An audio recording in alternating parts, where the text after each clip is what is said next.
There he is. Do I have to put my phone somewhere nice, or should I? You can see. What if I do this way? Yeah, upside down's great. It was good the first way. Upside down. I'm trying to figure out where I can put this thing. What can hold it? Let's see if this will work. Yeah, if you want to do live video like that, or we could just do audio. It's all up to you, whatever you're comfortable with. I don't know. I don't think this office at my house looks quite as good as the one at work, where I have RC cars and posters of Ferraris and stuff. But it doesn't much matter. So whatever will make me come off looking better.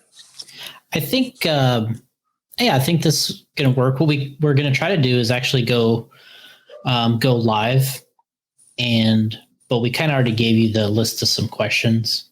Yeah. Are you good with that? Yeah, I'm fine. Okay. I'm not going to be as smooth talking as a Spencer Rifkin or a Richard Saxton, but we'll give it a shot. Oh. The Richard Saxton, that's pretty funny. Wow. Giving them props. We actually we can talk about this. I enjoy watching Richard, actually, because he's kind of, he's different on camera and in your interviews than he is in the office. He's usually very short in the office, like, whoops, that's no good. And that's about all you get out of him, kind of like you do at the track. Or you drove like crap, that type of stuff. Mm-hmm. And then on the podcast, he actually comes up with a few full sentences, which is nice. Yeah, he adjusts to the situation. Yep. It's like, do I have to be somewhat professional here, or? Yeah, somebody might see this. Yeah, we had a good race at the Psycho Nitro. He was there. And, that race actually. I mentioned it actually. I was thinking about it as I was reviewing all the questions, and it looked like a pretty quote unquote normal race, considering everything else. I saw that you just had to cancel your race in Vegas. Mm-hmm. Which is a bummer. It is. I mean, they were going to have to set up some limitations on people, how many they could put in the building and that type of thing. And then when you looked at the numbers of the entries that meant, it's kind of like, all right, so we got to ship all this product over there for control tire race. And then, so it was like a lot of work for, maybe a 70 entry race or something. Yeah. So it was like, I don't know if this is the best idea. So. Yeah, it's a little tough on the racing side. I was hoping we'd be back in racing, but yeah. Yeah, you would think we would be full. I was thinking we were going to be going by, June. I was thinking we're going to be able to run the Roarnats. I thought the Roarnats kind of at the end of the summer would be a possibility. And then, I have meetings every week with Drescher, Craig Drescher, about Europe, and Europe's far worse off than we are. Yeah. At the moment, there's just nothing going on in Europe. Mm-hmm. There's some club racing like we have where you can kind of keep the numbers down, but it's a disappointment. I mean, for people who like to get out and race and compete and see their friends, it's tough. Yeah, absolutely. The amazing part is when you talking to Shawn is how much racing you've done. Yeah, I think that's what people will probably be most, not necessarily surprised, but like, holy cow, this guy's raced a lot. There are some people that were surprised. One of your questions was, I started kind of racing again a few years ago, and I think it was Jesse Granite or something like that came up and goes, "You used to race." That explains it. I'm like, "Explains what?" And he's like, "You're getting around the track okay." And, I never see you out here. And I'm like, well, yeah, it's maybe not qualified as okay, but I can get around. I know how to turn left and right, and I don't get confused when the car is coming at me anymore. But the guys these days are so good at controlling their car. I don't think what I can do is even close to okay. Yeah, and obviously we'll talk about this, but yeah, I noticed going back in my old Gene DVDs that I have, and when you ran a lot of worlds and 12 scale worlds. Obviously, we're in the A main. Would you get 5th or 6th or something like that? I got 6th in Holland and 6th in Singapore, so that was 88 and 90. Yeah. Yeah. So Yeah, it was cool. It was really neat to watch some of that stuff. What was the one that Dosick won? Singapore? Dosick won in Singapore. Yeah. Yeah. Yeah. Masami won in 88. And it's funny because before that race, Reedy was the team manager back then. And he goes, "You got to watch this kid." And I'm like, I didn't really know Masami very well. And he's like, this kid's going to be great. And sure enough, he was. I mean, he was just phenomenal. He was running like 2 pinions smaller than we were running and still beating us because he used so much power. And I mean, his servo must have moved 3 or 4 times in every corner. And he was really punchy, but he just murdered us. Yeah. Yeah. I think it's pretty across the board. Everyone has had a lot of good things to say about Masami's driving for sure. He's the best. I mean, he's, what is it, 14-time world championship, something like that. That's a lot. Something like that, 13 or 14. I've kind of, I'm friends with him on social media, and I saw that he was going to be running again. I don't exactly know why, but interesting. Great to have him back. Yeah, I mean, it was like kind of, I wouldn't say out of nowhere, but obviously he's not kind of quite with Yokomo the way he was, and his dad, like all of a sudden's back in the picture. And you're like, yep. We'll have to get him on the podcast and figure out what's going on. It's funny because I responded to that post and I said, "Oh, it's so great to see Masaki again," because Masaki was at all the big races and watching over all the details. And I still remember I pitted across from him, and it was 88 in Holland. And Masami would go into not a trance, but he was kind of just calming himself down, eyes closed. And Masaki was there working on everything and had boxes of tires and everything was labeled properly. And then Masami would kind of open his eyes, go up in the driver's stand and just destroy us all.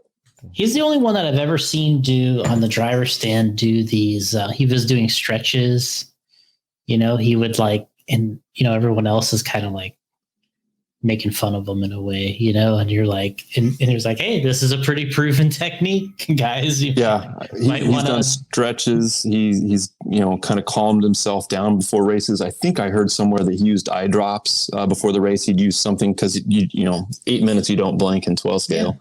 Yeah. And he had a lot of the little details figured out long before any of us were paid or something like that to go race. He just wanted to beat us all badly. And he did it as fairly as I've seen anybody ever do it. At that race, he actually pulled out a box of tires, and I think I was qualified somewhere in the B. And at the time, and he gave me a set of tires, and he goes, "These would be good for you." I said, "Okay, who am I going to question him?" And I put him in, and I squeaked in. I think I ended up qualified somewhere around 7th or something like that. So he got me into the A by giving me some of his tires. Wow.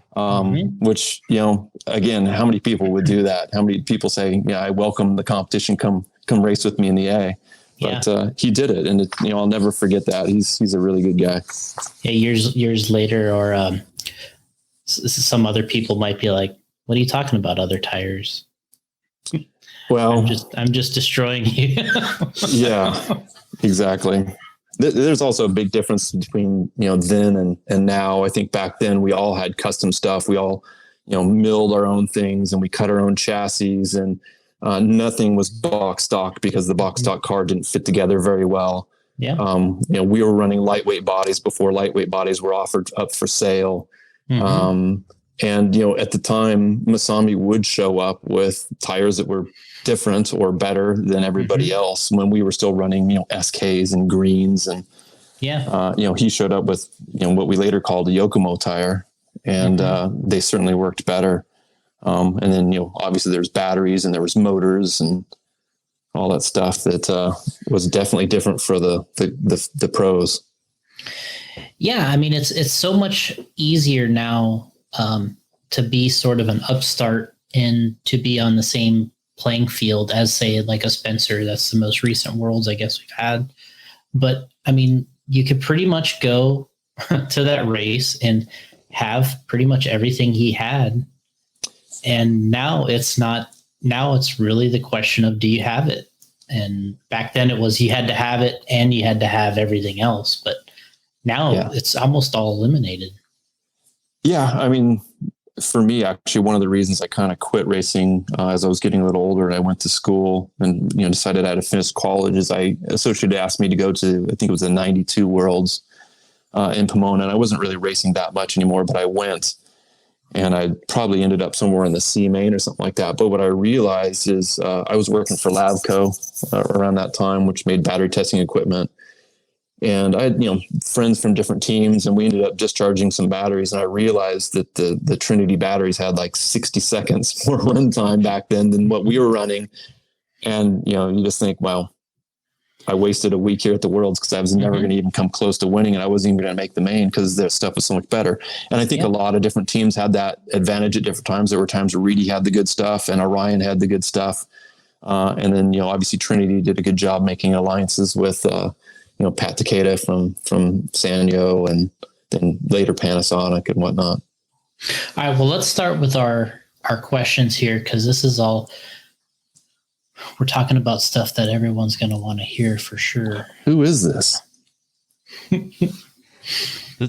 Yeah, Jason, we just went right into talking here. This is episode 216 of the Radio Impound podcast. I'm Gotti Jr. Joining me, the co-host Jason Ruona, CEO of J Concepts. And then we got the El Presidente of Team Associated here with us, Shawn Ireland. What's up, Shawn? How you doing? I'm doing fine. Thanks, guys, for having me. Filling in the third seat tonight. Yeah, we had a little warm up there. That was like a little tailgating. We did just spitballing, yeah. We did some tailgating, some RC tailgating. Not many people get to pit across from Masami. We learned that Shawn did that in '88. The funny part, before we start, I saw the video of Masaki that Masami put up, and I'm like, he still has the same toolbox. He's got that brown, it was a Yokomo style toolbox. I think Kyosho had them too, but you know what I'm talking about. Those that tool, the ones that latch in the front. It's like brown and tan or something like that, right? Yeah, it was still on the table. I'm like, he's still got the same toolbox. I'm like, that thing's got to be 40 years old. Yeah. But you don't want to get rid of your tools when they have that much experience and that many wins. Yeah, he's like, man, I'm not going to just go on Amazon and get a Plano like the other guys do now. I got to go with my original. So yeah, it's good stuff. We did was kind of a little bit different with Shawn. We sent him a couple questions. Of course, we always get off track, which is fun. And then, but it kind of, at least we have a little bit of an outline, right? Yeah. And then we have questions here. Ask away, whatever you want. That's fine. Yeah. And I have questions here from people that are checking in on Facebook and YouTube that I'll pop up on the screen for us every so often. You guys can go answer those if you want. So we'll start with Shawn, and what we talked about sort of in our pre-game here was, Shawn obviously has done a ton of racing, and if you haven't been involved as long as a lot of us have, you probably don't know that, but he was in the golden age, the golden years of RC racing. He was able to experience the 80s and the 90s, which to me seems like the golden age. And so Shawn, tell us how you got kind of going in RC. You got into this, and you obviously must have got up to speed pretty quick because you got some great support. Yeah, I kind of fell into it a little bit. My father was always into mechanical things. He got his pilot's license when I was 1 year old and enjoyed flying quite a bit. And when I was 7 years old, he brought home a radio control airplane, and I thought that was mine, Sig Cadet that he was going to build. And then I realized he also brought home a U-Control, like plastic P-51 Mustang, and that ended up being mine. So we ended up doing U-Control for a little while he built the plane. Back then you had balsa and monocoque, and it took a long time to build. So he started working on that. And in the end, I ended up flying the airplane. He ended up being more the mechanic and would build a new plane when I'd crash it, or as I advanced, he built better and better airplanes. So I really started in airplanes. I started flying when I was 7. I flew with some of the more famous people in Southern California. The Williams brothers that owned a company making a lot of the the pilot figurines and stuff were some of the guys that helped me learn how to fly. And there was several guys that were pretty big into flying. And then my dad decided to kind of change hobbies. He kept his pilot's license, but flying was getting quite expensive at the time. He bought a Ford Model A and decided he wanted to restore it.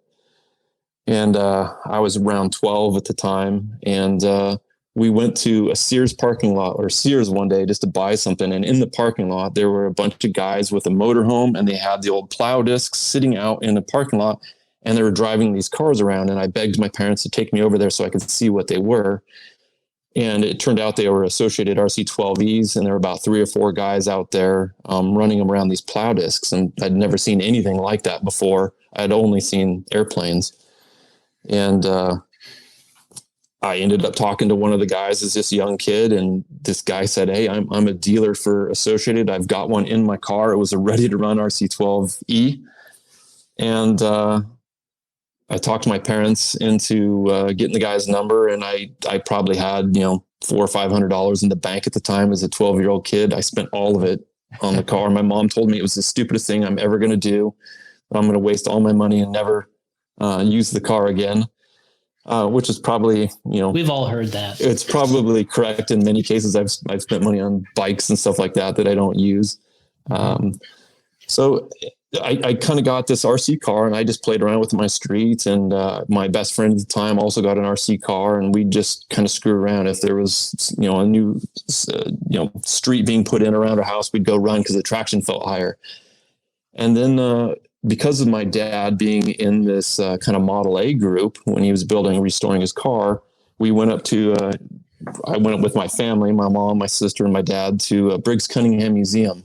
And we were going up with this Model A group, and lo and behold, it must have been on a Sunday, and there were guys running these same type of cars that I owned in a parking lot. And that wasn't what I expected when I was going to this museum. And in the end, I never even went to the museum. I stood outside and watched the guys and talked to the guys in the pits and learned what they were doing. And I just told my parents, I have to do this. This is what I want to do. I want to race.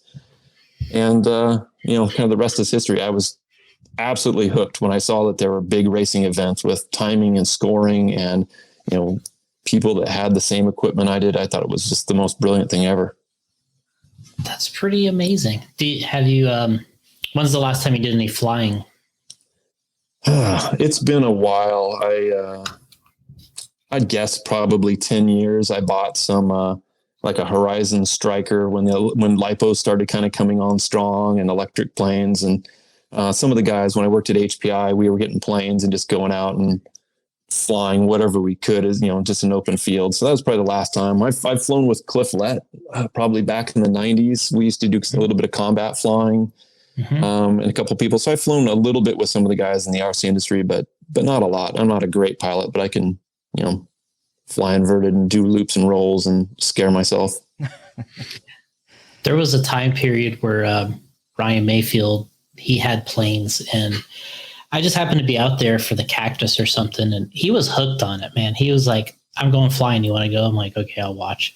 And it was funny because, I haven't flown, but I watched him, and I mean, he probably rolled that thing maybe 6 feet, and then he's just like complete vertical climb. He's like, he's just like punched with his airplane as he was with his 8-scale buggy. It was pretty funny. The performance is pretty impressive these days. It's just like it's like an RC car or anything. I mean, if you go watch Full Scale Top Fuel and you just go, wow, that's really impressive. And then you go watch an F-18 or F-35 or something take off, and you're like, that's a different level than, a Top Fuel car. Airplanes are just nuts.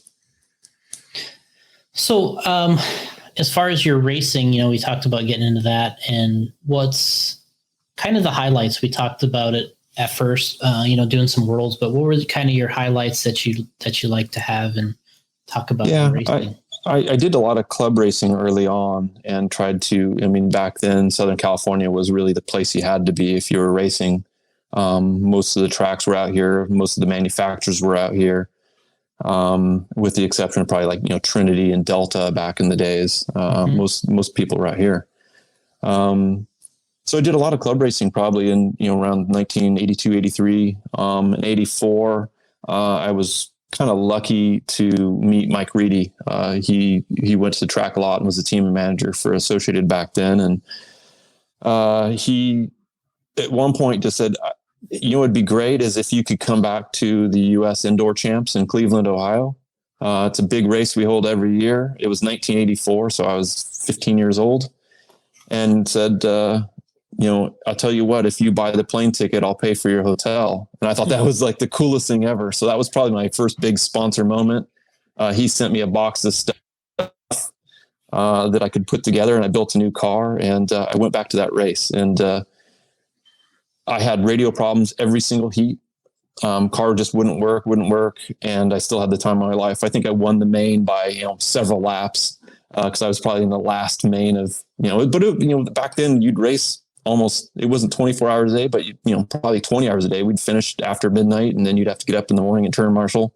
Mm-hmm. But I was hooked. I flew with the team for the first time. I met, back then it was like Mike Lavico and Kent Clausen and Mike Toland and a lot of the big names in racing. And of course, you get to see whether it's a Ralph Birch who's still around, or some of those guys were at these type of events. And I was in awe. So I was hooked.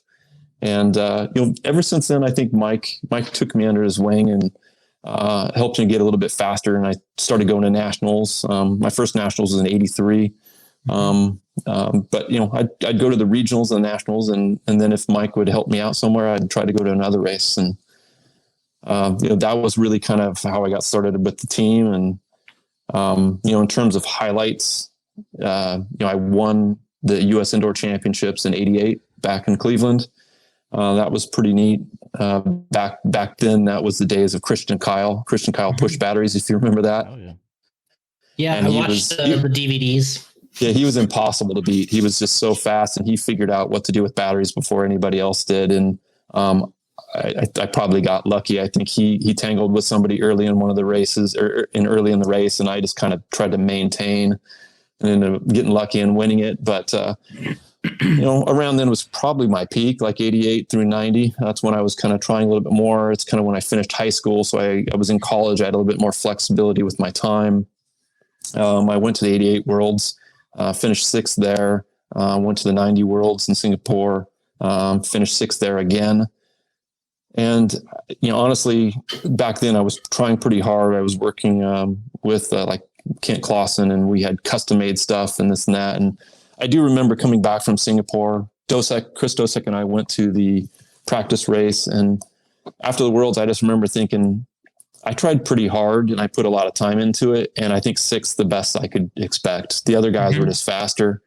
They were better prepared or more dedicated than I was. And I was in college, and I just kind of said, I gotta finish school. Mm-hmm. And I had a talk with Reedy about that time, and just said, I think I need to finish school. And he said, I think it's a great decision. We've really enjoyed having you with us. You're always welcome to run for us. And we kept in contact, and I still raced, but I did more oval racing probably at that time, where you go to Whippoorwill, and I just had to drive around in a circle. And that was certainly a lot easier than driving a car on carpet. Yeah. So yeah, the highlights are probably Cleveland and a couple Worlds. But for me personally, some of the highlights were getting to spend time with the best guys. So, I roomed with Kent Clausen a whole bunch. Tony Neisinger, when he won the Worlds in Vegas, was my roommate in 86. Cliff Lett and I roomed together. And it wasn't just learning from those guys, but it was the camaraderie and joking around and the stupid stuff that we were able to do back then that you certainly wouldn't do today. If, Spencer or Dustin was doing it today, I'd probably have to have a talk with them, but we got away with it back then. There weren't any cameras. Yep. So, and the other thing that I noticed that's kind of, there's pictures of still out there is, well, one, you kind of had a really cool paint job. You had a cool color. I don't know, it was aqua, teal, something like that. But then also your oval cars where you did some of the speed run stuff, right? Yeah. The speed run was fun. Kent really got into it. Kent got into oval more than I did. And I was working for Kent at the time at Lavco, and he really liked it. And then as I kind of slowed down, I did more oval racing, late 80s, early 90s. And the speed run was fun. You're really building a car that is going to explode. The tires couldn't handle it. We were running the cap tires, and they couldn't go 100 plus miles per hour. the comms would on the motors would just basically expand, and the segments would separate from each other, and your motor would blow up within, I mean, we're talking seconds, because we were running 27 cells in some of the cars. Jesus. But yeah, it was a lot of fun. It would be fun to do again, actually, just to see what we could do with the technology. Yeah, I mean, and was it your car that had sort of the carbon fiber body or the chassis? Yeah, Craig Stafford and Robert Bartlett were both working at Nissan, making GTP full scale cars at the time, and the carbon shop was had Robert working in it, and Craig worked in there. He was an aerodynamicist, and those guys were in RC, and they built a handful. I don't know what the exact number is. It could have been 3, it could have been 5 of these, completely carbon monocoque cars. Yeah, where they made a top and a bottom with aerodynamics and everything. And I ended up with one and still have it to my day. It's sitting around here somewhere. I take pictures of it every once in a while and, post. But we built a lot of, RC 10Ls and whatever, and just put as many batteries as we could, and had Reedy kind of working on us with motors. This is long before brushless. We were running like half sub Cs or 2/3 sub Cs, so we could put more weight in the car. Locking the suspension because the springs would compress, because at the velodrome the car would actually just start dragging on the ground because you're 100 miles per hour and the velodrome is pretty fast. But that was a fun segment to do. Yeah, I mean, I think you look at some of that stuff. A funny story I had was we were my friend, a friend of mine, Tim Davis. We were in Orlando. This was several years ago, and there was a Race Rock. There was the restaurant Race Rock. Mm-hmm.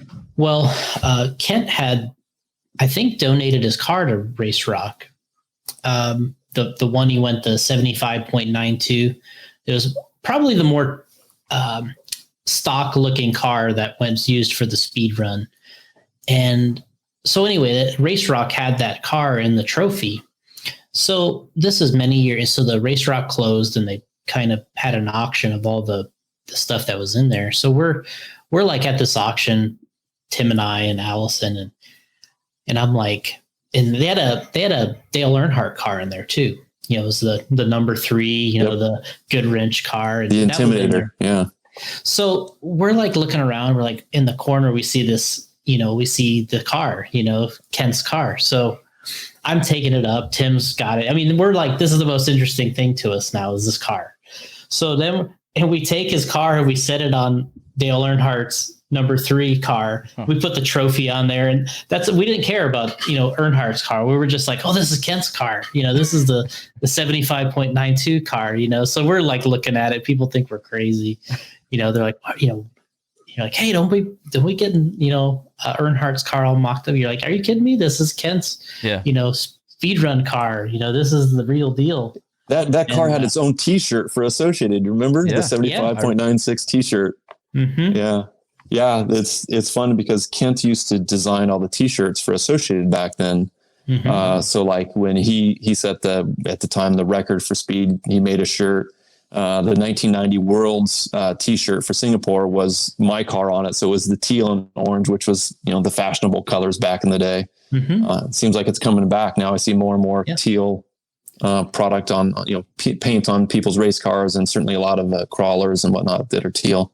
Yeah, and I still think and that was back when you guys would make a team T-shirt for the Worlds, and then it wouldn't sell. Mm-hmm. So you knew who went to the Worlds and who didn't because you had the shirt, right? So I remember seeing that Singapore shirt, and I know Paul and I still talk about it to this day. We still think it's the coolest Associated shirt there is. Yeah, I still have a few of them, and I'll break one out every once in a while and wear it. I've worn one to work. I think when after Mike Reedy passed, we had a little ceremony for him at West Coast RC, and I brought I wore one of my shirts, so I looked like I was still from the 80s, and I still remember Jay Halsey going, "You jerk! You can fit in your stuff from the 80s. I can't." Like that. Mm-hmm. Yeah. It was an amazing shirt, just the look of it and the color combination. And obviously you could tell the ones for some, you could tell the ones that Kent was involved in because they, I mean, for one, they were all nice, but there was some similarities between how these shirts and colors turned out. And, I think he did the Reedy Safari shirt, right? Yep, absolutely. That was kind of purple and green on a gray base shirt. Yeah. Yeah. And that was, that was a really neat shirt. I mean, that was probably in my day, that was probably the coolest shirt, we had in the early 90s was that Reedy Safari. And, later when Kent wasn't doing them anymore, they weren't quite as neat. We had like the B3 shirt and the these things, they weren't quite as nice. But it was kind of a cool thing. I think I messaged Kent one day. I'm like, man, we need to get the artwork for that Singapore shirt and start running those things again. He's like, I have it. He probably does. Yeah, he's kept some of that stuff. Yeah, he's like, I have it.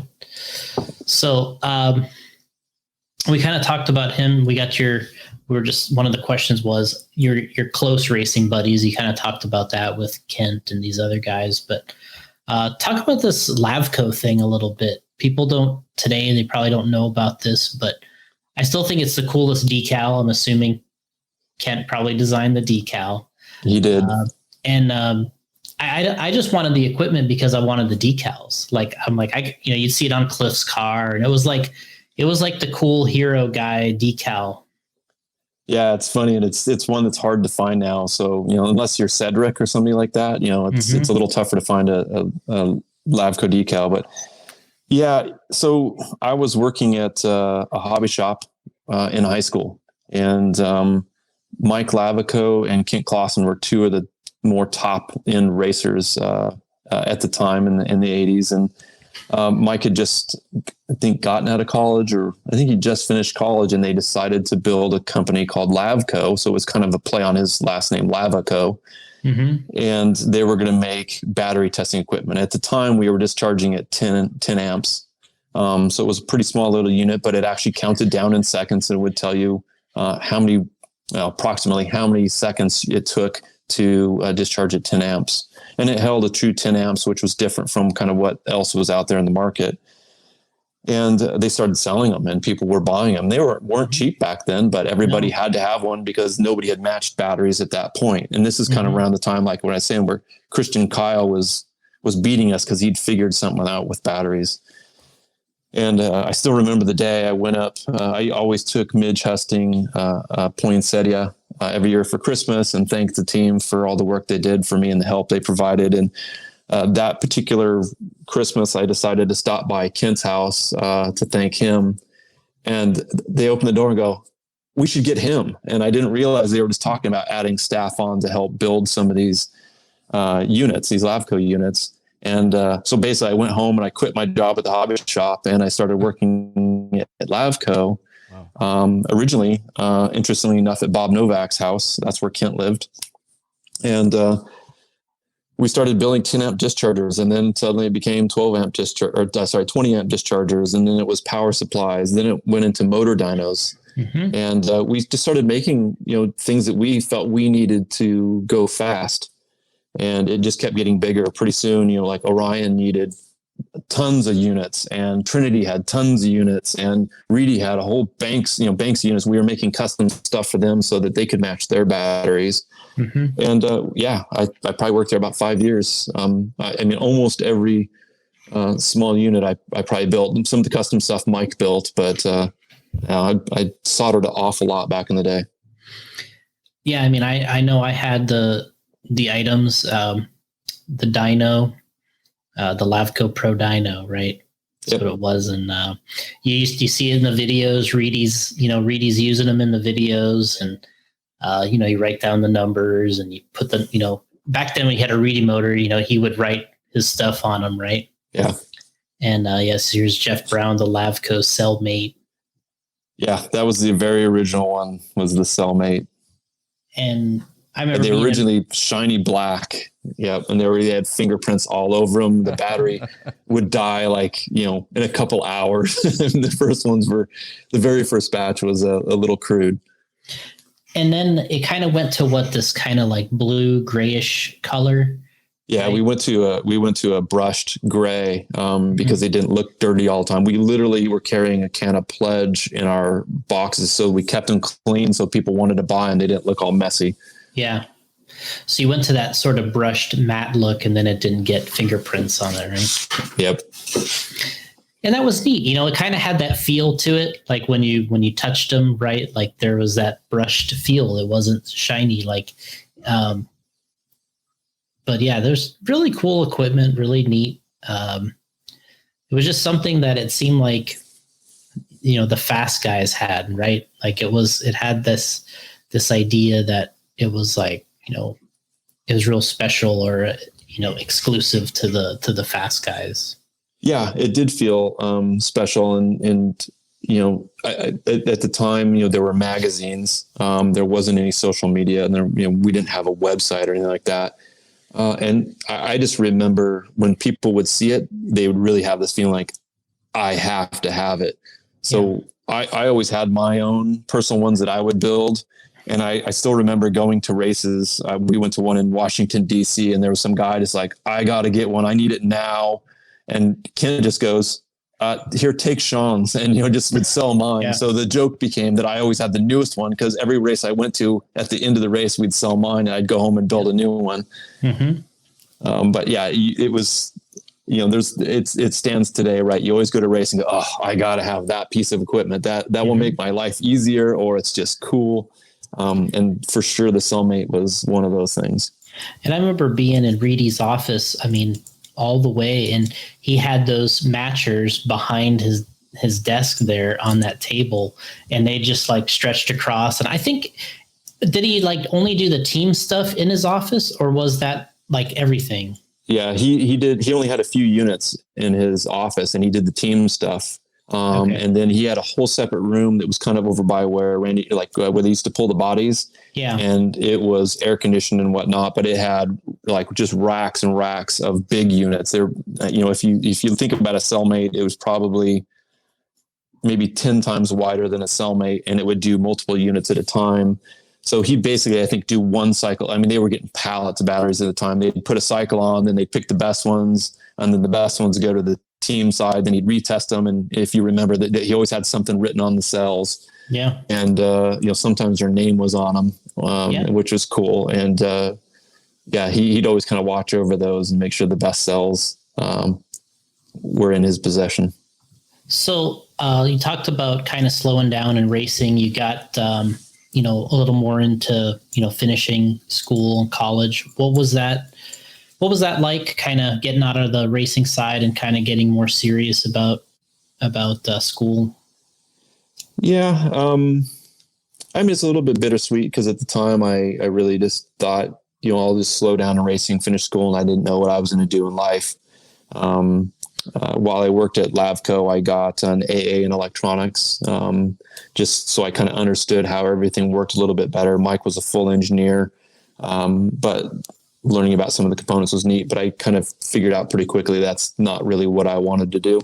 Mm-hmm. So I changed majors and went into business, and figured it was pretty broad. I could end up anywhere. I didn't know which industry I would be in. I took up golf when I was in college and thought, well, maybe I'll go into the golf industry or something like that. And but I was a little bit sad to see RC go or slow down. And I finished school and I didn't know what I was going to do, and I interviewed with the golf companies. I put resumes out, and at the time, I had a degree and nothing to do. Kent Clausen had just started working at HPI and said, why don't you come up and meet the owner and drive one of these cars that we're going to release, next year. And I said, all right. So I went up and met Tatsuro Watanabe, and they said, hey, come out in this parking lot and drive this car. And what it turned out to be was a prototype for the RS4. So a 4-wheel drive touring car. And, I came from 12 scale foam tired 2-wheel drive, cars that you could never drive in a parking lot. And Ken and I were just talking to each other like, this is the future of RC. I mean, this thing you can actually drive and you can slide it and it looks real because there's actual suspension. And, Kent was pointing out to me all this stuff and I was just kind of concurring on this could really be big. Yeah. And, at the time, when I first drove it, HPI probably had a few people working there. There was like Akira and Kent and Tatsuro and his wife, and that was about it. Mm-hmm. And Tatsuro just said, hey, there's a big market for painted bodies in Japan. Would you want to paint bodies for me? And I'll, you sign them and I send them to Japan. So kind of like an Andes RC. Mm-hmm. And I said, sure, why not? So I'd spend a day taping off bodies and then I'd spend a day painting, and every week or two, I'd just bring up, 100 bodies and I'd give them to Tatsuro and he'd ship them to Japan and sell them for a ton of cash. And, obviously that wasn't where I wanted to go, but one day I was dropping off the bodies and Tatsuro said, would you like a real job? And I said, man, what are you talking? And he said, I'd like you to come work for me. So that's how I kind of got through school and into sort of back into RC, I guess. And then it was kind of at a different era, right? Like now you're starting in this at HPI. You're also, very, touring car on road. That's when that thing started. That class and that segment really started to take off. Yeah, my timing was really good. I started there in '95, and they had already released their 2-wheel drive, their Formula One car. So it was just like a pan Formula One car. And I started maybe a month or two after the RS4 was released. So that was their first touring car. And it was, it went berserk. And, by berserk back then, if you got an order for 500 cars, it was like we were going to celebrate at Morton's for dinner or something like that. Yeah. That was the biggest PO we'd ever seen. They were selling wing buttons and little parts for cars back then. And all of a sudden we were getting orders from Hobbyco for hundreds or whatever. And we would kind of cheer in the office. And it was a really, really fun time because we would go, their sales are pretty low when I started, and we were doubling or tripling sales year on year, and we were hiring people as fast as we could. If they were good, they'd come on board and we'd get them set up. And we moved several times in a few years, from a couple office building to we were like in Icon is 40,000 square foot building, 45,000 square foot building. So it was really fun to go through the growth where it's just kind of seat of the pants. You got to figure it out yourself. There's no playbook for this. You just got to keep going and, hiring engineers and hiring customer service staff. And it's a really fun time. Yeah. I mean, that's amazing. And they really, and it really hit right. That touring car had to be one of the first, if not the first one. I think there were a few that were before us. I don't know in the United States. I don't know how many were really around, but in Japan, certainly there were some other touring cars that were before us. The difference probably with HPI at the time is that it was actually an American company, even though the owner was Japanese. He started it in the United States. We did have a facility that was in Japan originally. And it was big, and we would really we'd have long drawn out meetings over what body are we going to make. And we realized that you could have a good solid chassis, but if we kept putting different bodies that people wanted on these cars, they would buy them. And we, started making the bodies in house ourselves. And we ended up with, 6 QVAC machines, just making bodies all day long. Yeah. It was really, that was like the second golden era, right? Where things were just booming. And I wouldn't say it was easy, but it's certainly easier than it is now. Yeah. And he figured that out. It was kind of like almost the next generation of the Tamiya model, which was they were taking all these different chassis, changing the body, reselling the car as a different car. And of course, their kit boxes and their packaging was so, kind of unique. But that was kind of the next generation of that model that they had going where, hey, the thing inside the body is somewhat the same, but the outside's changing and that's what you're buying. Yeah. And it was a big part back then. Back then, everything was licensed. So, I mean, we probably had 30 or 40 licenses from all different companies that you had to maintain. And you know how much fun that is, right? Mm-hmm. But it was a big part or big reason for the success. It was really kind of stage one of when I was there at HPI, and really got us to the point where we had a little bit of money to spend on molds. I mean, the story I heard, I think from Tatsuro, was he spent so much money on the molds. If that thing didn't sell, we were out of business. I mean, it was a big gamble, and, we wouldn't have made it if we couldn't sell it. And, it gave us a little bit of play money, and that's where we, could do different things. We had several nitro powered cars, and, really, I guess after the T-Max came out, we said, well, that's pretty cool. That's a good idea. But let's invest some money. We made the Savage, which was a big block, a little bit bigger motor. And, that took off. And then we had a lot of the Fiskale Baja, a lot of really memorable products came from a team that just was passionate about, what would be cool. Thad Garner and I used to always say, what's the fun factor? And if it had a high fun factor, we all went out behind the building and we'd drive it and we'd thrash it, and then we'd go into some dirt and just drive it. And if it had a high fun factor, we felt like we wanted to make it. Yeah. No, I mean, that's pretty incredible. Kind of how influential that little run, not really little, but that run of products from the RS4 to that Savage. And I'm sure that the Savage is probably really the only vehicle that probably, knocked at the Traxxas and the T-Max in terms of the numbers and popularity. And it probably that's got to be the only one that was near them, right?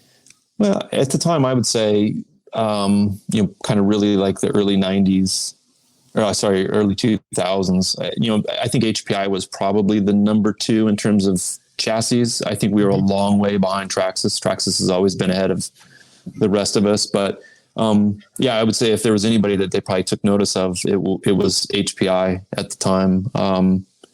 We had a lot of product, and we'd make it, and we at the time didn't seem that hard to sell some of the stuff. We always had problems. Buying the correct amount of inventory and stuff is always a struggle. But yeah, I think we did pretty good. I mean, when I started, I think I was the 9th employee.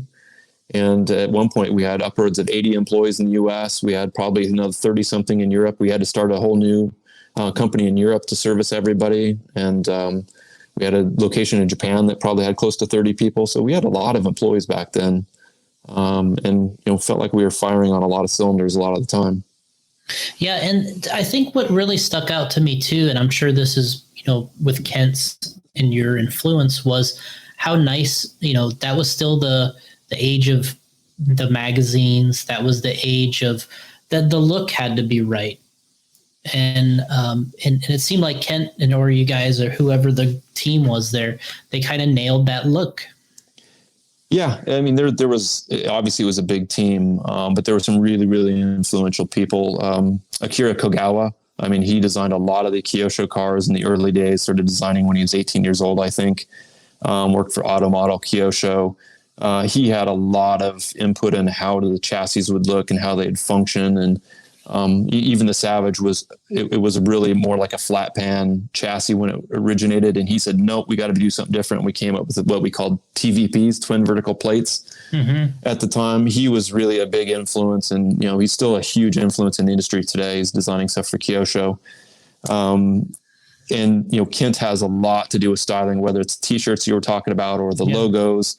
He ran basically all the graphics team and the marketing team, and kind of made the look what it is today. Changed the name from HPI California to something that didn't sound quite as hokey to the rest of the world. And then there's people like Yoichi was the guy that made all our bodies. He was a Japanese resident that we brought in, and just did a fantastic job of taking something that didn't have the correct wheel base and width and height, and made it look kind of right. So you could make a Honda Accord still look okay on a touring car chassis, or a 911 actually look like a 911, because we didn't have like really variable wheel bases or widths at the time. It was 190 or 200 millimeters, and that was it. So those were kind of the core guys that really looked, and then everybody, of course, had a team under. Oh, I lost them there for a little bit. I think you're back. We're back. You're back now. So sorry, disappeared. Got a call, right? Got a call. I got a call from work. Yeah. Yeah. they don't know I'm moonlighting right now. Tell them to cut it. Yeah. Yeah. Actually, we had a comment here from Brad Geck. Right there it is. Oh yeah, it's the boss. There he is. Get back to work. Yeah. Yeah, it wasn't Brad that called, so he must be watching. Yeah. Brad's been on the show. He did a great job with the element stuff, which we'll obviously get into. His I listened to it. that. Yeah. He's somebody that doesn't really enjoy being in front of the camera or on the microphone. And I listened to it and I thought, why the heck doesn't he? He did an awesome job. He did. Yeah. He was pumped and he was pumped on it. And I think that makes a big difference. I think you had people. I think you had to change his extension number though, because I accidentally gave it out on the air. Oh, did you? He said he had over 30 voicemails. He's a pretty easy guy to find. He's one of the few people in the industry that will go on and answer almost everybody. So if you see him or ask him a question, he follows up probably better than almost anybody else. He gets hounded by everybody.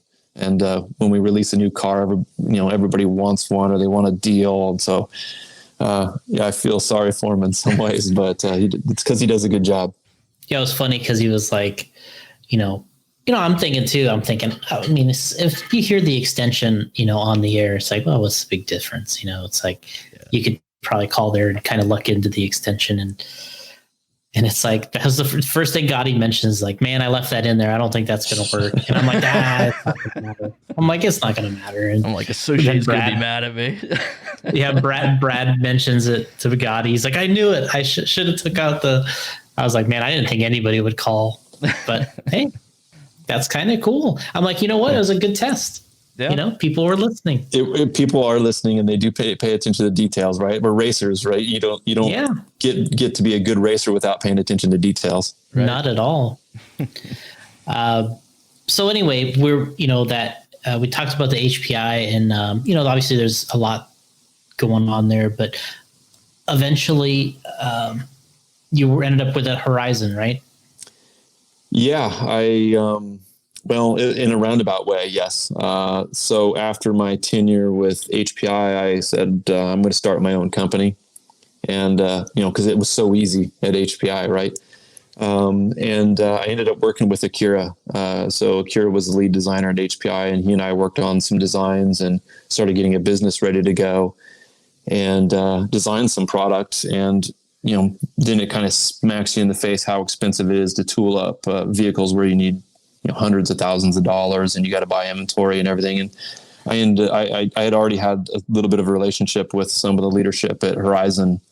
They offered me a job like the day after I left HPI, and I kind of went back to them and said, would you be interested in working together? So they ended up buying the drawings from us and hiring me. And my company was called Pure RC at the time. It was never advertised or anything, but it was all registered and whatnot. And that turned into Viterra ultimately. So anyway, I did take it was kind of a short stint with Horizon, about 2 years. Worked in their marketing team, and they were going through a lot of transitions, and there was electrics, and that went to ECX, and it used to be Team Losi, and then it was TLR, and then what do we do with Losi? And there was just a lot of change going on at the time. I think it's also about a time where the industry was maybe starting to soften a little bit. But I worked with them, and almost all exclusively in marketing, but I went through and talked to the customer service teams and the sales teams and got to know a little bit of everybody. And worked with some really great people. Todd Hodge, I knew of him, but I didn't work with him until that point. So I got to know him a lot better. And Frank Root, who was actually relatively new at the time. I think he had worked at PCH Hobbies, something like that, for a long time, and then joined. So I got to work with Frank, get to know him better. And, George Land was always an icon in Europe, and I got to work quite a bit with George and talk to him and visit him in England, and, took me around shops throughout Europe. And, but Joe Ambrose had a big influence on me, his calmness and his style. And he was just a really intelligent guy. He was a lawyer, worked at, with bankers. And, he helped me a lot with just looking at his style and some of the things he'd say to me after I said something. I thought, damn, he's right. Everybody has a boss, Shawn, even if it's a bank, they're your boss, that type of thing. And, I worked with Chris Dickerson a lot. He's he's now the president and CEO of Horizon. So we shared an office at one point. We traveled together throughout Europe, and I see a lot of Joe Ambrose now in Chris, and I can see kind of the progression of leadership. And these guys are pretty good. When you have hundreds of employees that you're managing, you've got to be a good leader. It doesn't help to just be smart or something like that. And I took a lot away from Horizon in that respect. Yeah, I mean, that's amazing. I mean, I was last year we did the HCP convention. Back in June when I saw you there. Yeah, we did that, and he had he was there at that time, right? Or was the year before he was there? Joe was probably there the year before. Joe was there 2 years ago. Last year was the first year since Joe had passed. Yeah. Joe's sons were there. Yeah. And so I was there the year before when he was there and doing his speaking and stuff. And yeah, I mean, just a little bit I've talked to him. I mean, I've been to Horizon before, and, he kind of comes in the meeting for a little while. And like you said, very kind of, not an aggressive guy, just, he's not in your face, street outlaws. No, he was a real person. And, I have a really funny story about him. I interviewed with him for Horizon multiple times. I interviewed with him in California. They flew me back there twice. And there's a whole bunch of other people too, but he probably ultimately was the guy that had to make the decision whether we bring this guy on as vice president or not. And after I got hired, they basically said, we don't want you to come into work for a couple months. We're going to give you a list of questions. We want you to answer them. We want you to make a presentation as to how you think we need to go forward with the surface. You still there? Yep. Okay. We lost you though. With the Surface brands. And I made this presentation, and at one point I was talking about going out and visiting dealers, and I said, listen, these dealers, they don't wear khaki pants. Why are we wearing khaki pants? And of course, Joe had khaki pants on that day, right? So it became kind of a joke that, I thought we were putting people on their back. Yeah, I think it's on Shawn's end. Somebody's trying to call him, I think, or something. I heard road noise. There we go. Are we back? We're back. All right. Sorry about that. That's all right. Darn technology. No worries. So I don't know if you guys can stitch this together, but I'll finish that story if I can. So this is like a few months had passed, and Horizon has these big meetings every quarter called quarterly business outlooks. And I was sitting in one of the desks, and Joe Ambrose came up and sat right next to me, and somebody's presenting, and there's PowerPoint displays and everything up on the wall. And he just looks at me and goes, I'm still wearing my khakis. And I thought, that's pretty cool. He remembered that. Wow. Mm-hmm. You're like, you know what? So am I. Yeah, I was forced to wear, pants back there. I roll into work in shorts, Well, you're in California. Yeah. So obviously a good experience kind of set you up. So I don't know if there was anything in between, but kind of the way I had it written down was the transition to Associated. I don't know if you want to fill in the blanks or talk to us about going into Associated, which is kind of interesting because you started racing with Associated and Reedy and all this stuff. And it took you all that time to kind of get back to where you started, right? Yeah, it took a while to get back. I had kept in contact with Cliff Lett, even during my HPI days. He and I would talk, periodically, and we were, our buildings were only a few miles apart. But after I kind of was not at HPI anymore, and even through my Horizon days, I'd talk to Cliff every once in a while. And then it kind of get more and more where, we'd have lunch maybe a couple times a year. And, he at one point said, why don't you come join me? And I said, no. And then, he kept asking, and really in 2015, he made kind of the last offer and said, why don't you come on as vice president and, help me out. He's sort of the classic engineer, loves the engineering side. And, he said it to others, but, he was sentenced to the sort of managerial role. He likes working on cars, and that's what he was good at. And you had the fortune to race with him. You know how his mind is when he's thinking about a slipper or how to set up shocks or any of that stuff. His brain just keeps going and going. So I agreed. And, he's been really great. He basically opened the books straight away to me and said, here's all the stuff. Here's the good. Here's the bad. Let's work together on the stuff. And, it's HPI and Associated aren't too different in terms of how the business is run. They're the same basic stuff. It's just different people and different products. So I think I picked up a lot of it. I knew a lot of the employees before I even joined, which was pretty nice, I guess. It felt like I was coming home. So yeah, we often say I didn't start at Associated. I came back to Associated, and I really think it was a pretty easy transition, to be honest. Yeah. And it's really neat,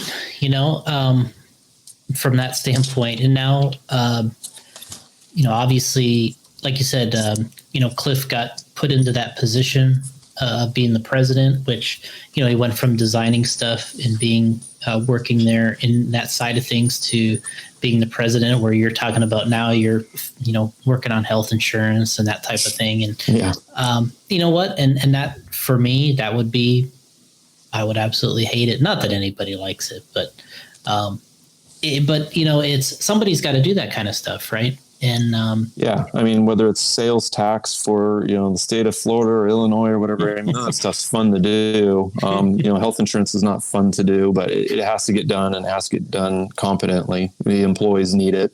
Mm-hmm. There's a lot of unfun stuff to do. A lot of people think when I see them at the track that we work on the cars all day long and want to know the details on what's coming up next. And there are plenty of times where I'm not really sure. I know basically what's going on. We do have engineering meetings every week, and I have a good idea, but I don't certainly know the details like the engineers do. Yeah, and that's obviously their job, right? And put them hire good people and let them do their job. Hopefully, yeah, that's the hope. And so you did 2015. You started.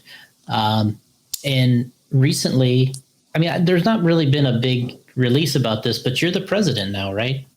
Yeah. Last year, I became president. Like I said, Cliff and I worked side by side on a lot of things for the last few years.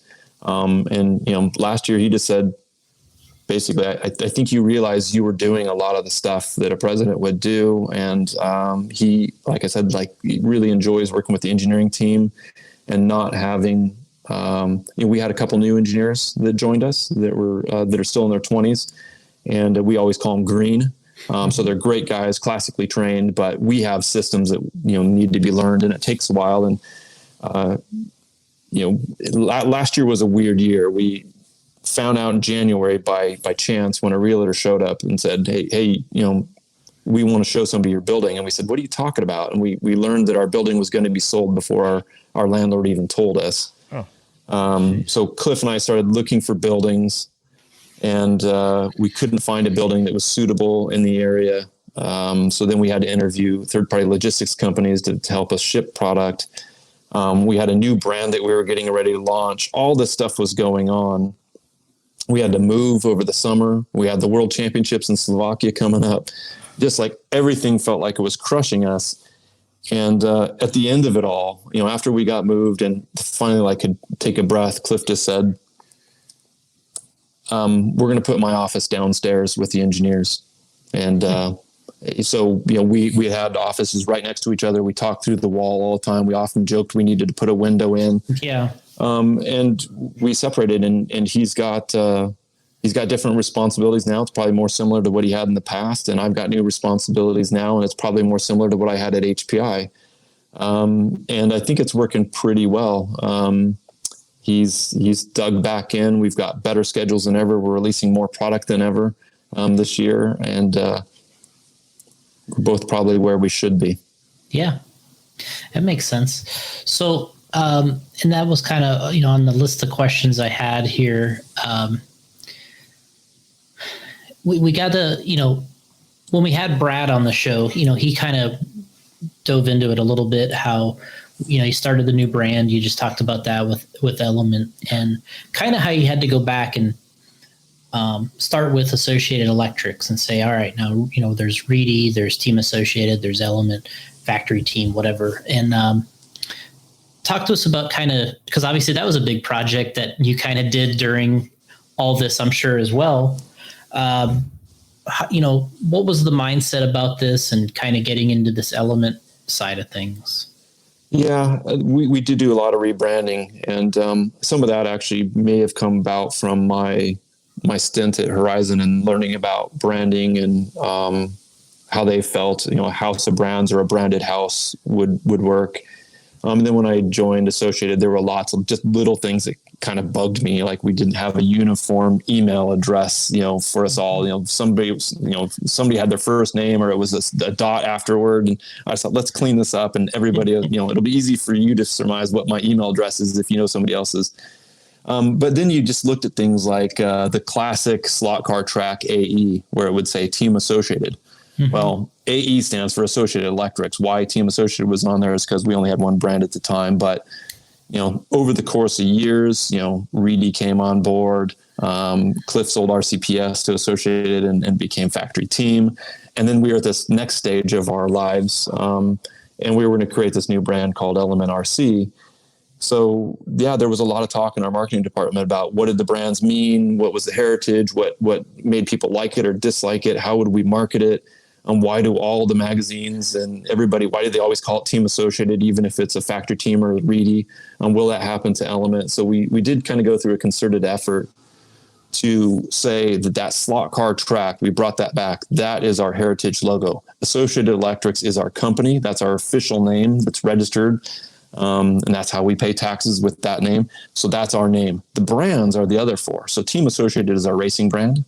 And then Reedy was next. That's our electronics brand. And then Factory Team is our option parts brand. And then this new brand, LNRC, which was going to be more our venture-based brand. So crawlers or scale, trail, whatever you want to call it. Mm-hmm. And we were trying to kind of keep people from calling it Team Associated because it's a different brand promise. Mm-hmm. But we still wanted people to realize, hey, those guys from Associated Electrics that have built, now 30-time world champion cars and 30-time Reedy world champion powered cars, those guys are behind Element RC too.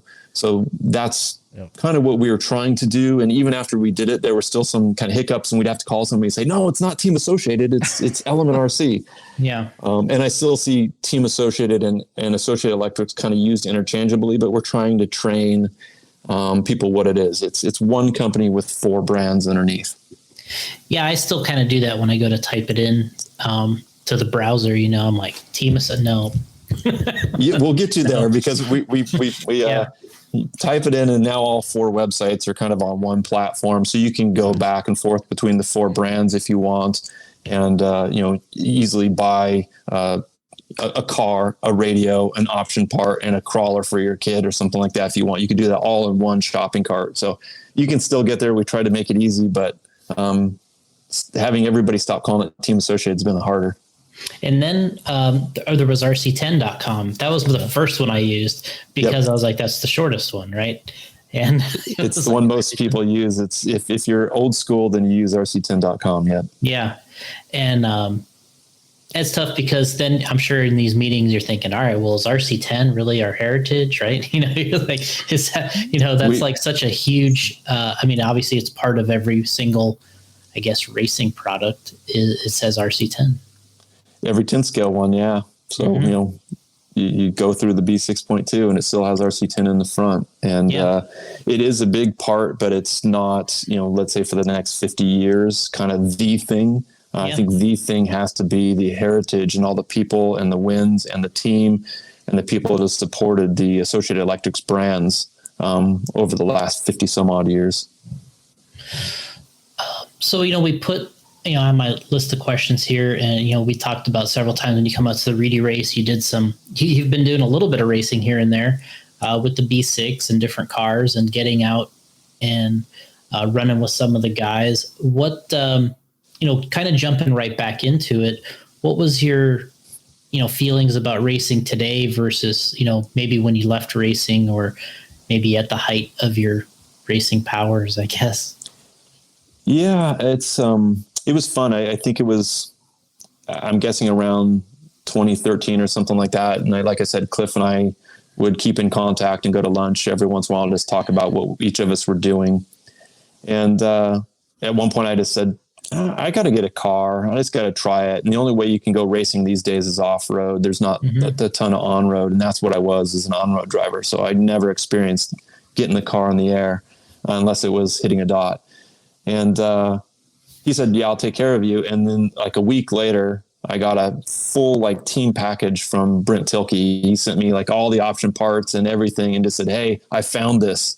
Here, it's for you. So, I mean, I hadn't built a car in probably, 20 years or something like that. And at the time, Stephen Hartson built it for me. Yeah. I soldered everything up because I'm still pretty good at soldering. And I thought, I'm going to walk. I built, of course, a mod car, right? Because I'm ready to go mod racing. You're like, I'm a mod racer. Yeah, I've got to. And I showed up at OCRC, and man, I struggled. I was like, endoing, and I kite the car. I just do everything wrong. And I still remember I was standing up on the driver's stand, and somebody goes, "What are you doing here, Shawn?" And I stop and I look down, and it was Bob Novak. Oh man! And he was laughing at me. He ended up Bob was in his late 70s, and he's turn marshaling for me, and I'm crashing like on every corner. And I really went there kind of thinking like, I'll have the hang of it. I'm not that bad, but I was really that bad. But by the end of the day, I could at least get around the track, and I got hooked. I started going almost every week, and it was fun just to hang out and talk to Nick or Jackie or any of those guys at OCRC. And I started seeing old friends. I started talking to Jay Halsey more than I used to, and people that I raced with back in the day. And I met a whole bunch of new friends. Like talked to a lot of the kids that were hanging out at the track, and met some other people that I'd never really met before. And I had a lot of fun. Then I started kind of saying, I'm going to go there to have fun. And I'd get my car prepped, and I get up on the driver's stand, and you're like, I'm not letting you by, I'm racing you to the next corner. And I'd get in that competitive mode again. But yeah, the reality is, these guys are fast. They're at the track a lot. They know their setup better than I do. So I still go, and it's probably more just for the feeling of driving a car and hanging out and talking to people than it is. I'm just not competitive like I used to be. Yeah. It's tough. It is tough. And the other part of the story is I did immediately go back and get a stock motor and put the stock motor in because it's a whole lot easier to drive. I did. I raced stock, and then I raced the pro class originally, and I bumped down to like whatever the mid class is, the intermediate class. Right. And I still couldn't, I think I TQ'd once maybe in that class, and those guys still kicked my butt. So damn. It was a lot of fun. Yeah. My oldest son came out and raced with me a couple times. My youngest son came out a few times, ran short course. Until they found other stuff they like to do. And then, I haven't really raced too much in the last couple of years, but right before COVID hit, I built myself a new car. Actually, I took my old car. The new car was coming out, and I took my old car and went and raced with several of our engineers and had a blast. And I really kind of want to get back into not going a lot, but, at least going every month and, keeping the transmitter batteries charged up. Well, and I'm sure it really and I think this happens to anybody or all of us is the more you stay away from it, the easier it is to stay away from it. And then when you get back into it and you're doing it, you want to keep doing it. And so it's very tough. But when I know what I realized right away when I start running is you start encountering all the things that people tell you about, right? It's like right away, it's like a crash course and everything everyone's bitching at you about, right? That you were like thinking, oh, this is not that big of a deal, and then pretty soon you start to encounter, these things yourself, and you're just like, okay, I can fix this.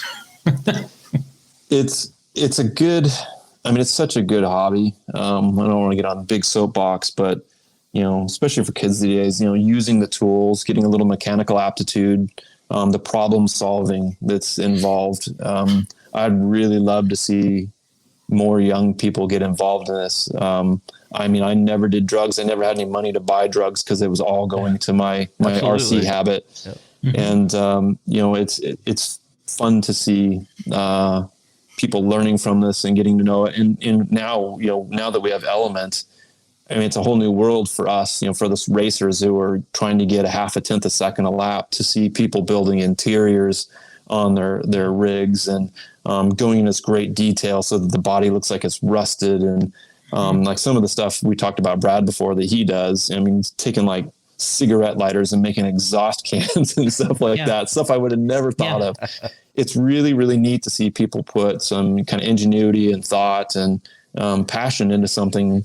And, it's fun to have a brand. I went to K&K last year back in Ohio. It was my first crawling event. Of course, I brought a car to compete, and I found myself being super competitive again. It wasn't on a race track, but it's, points and, it makes me want to go back again. And, I don't want to get beat by somebody that can also drive slowly, but those guys are good. They're, very technical, and their cars are set up right. And it's a different form of RC that is also competitive. Mm-hmm. And I guess it's still a little shocking to me, but then maybe not 100%, but I mean, are you still surprised how large this scale truck crawling segment has gotten? I mean, people still talk to me about this, and I bump into people and they're like, "Oh, that seems stupid to me." And you're like, "You don't understand like how big this is in this market right now." And they'll talk to us about stuff you release and projects, and they don't get it because they have only seen it one way. And you're like, you don't understand, like, this might be bigger than anything. I am, honestly. So I knew a lot of the guys that founded Axial. I worked with a lot of the guys that founded Axial, and they spent a couple of years doing engines and whatnot. But then when they came out with the original SCX10, I kind of looked at it and it's like, yeah, it looks cool. But I didn't get it. I didn't know what these guys or where it was going to end up going. And even after a couple of years, there were a couple other companies that tried to make some sort of a crawler, and they sort of disappeared. Yeah. So I thought, well, maybe the market's only big enough for this Axial brand, and they're so far ahead of everybody else, it's not worth getting into, and it's not big enough to get into. But I was wrong. I mean, I have a little bit. You were talking about Mayfield flying planes. And I always have this thing where I can go out and fly, but I get bored with it because there is no lap time, and there's no corner, there's no apex to clip. And that was my general feeling with the crawling scene, is that before I even tried it. And then Brad Geck and Aaron Lane and a couple guys, took me out and, had me, and John Schultz as well, took me out and had me, crawling on some rocks and stuff. And you realize there is a method to going up or going down or side hilling something. And I thought, okay, well, this is something a little more interesting than what I thought. But then when you go to like a K&K and there's hundreds of guys there, and you're up till 11 o'clock at night, and everybody's having a great time, and they're just, pull up a chair and sit down and talk to you. And, it was a whole different thing. So then I kind of realized, if I had more time to dedicate, I'd want to go there and try to finish first again. And, and you don't need the reflexes. You don't need the young eyes, but you do need to be smart. You need to think, a corner or two ahead. And you need to set up your car right. All things you can do without just a little effort and a little, paying attention. I mean, before I kind of get to the next question, a lot of people ask us, we were talking about I think it was the last show, we had this discussion about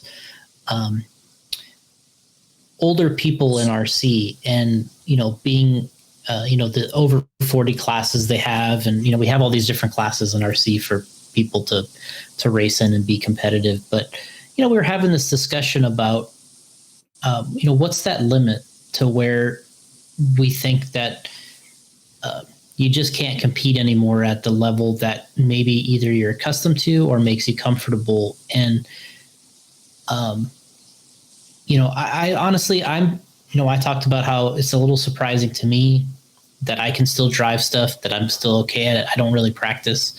For whatever reason, I'm good at it. Like, I can pick up any of these cars and I can drive them. Sure, I'm no Mayfield or Spencer out there, but I'm okay. But what's, people just ask, what's the difference? Why is there these guys that are, like the Spencers that go to the Worlds in Slovakia? He's 21 years old. He's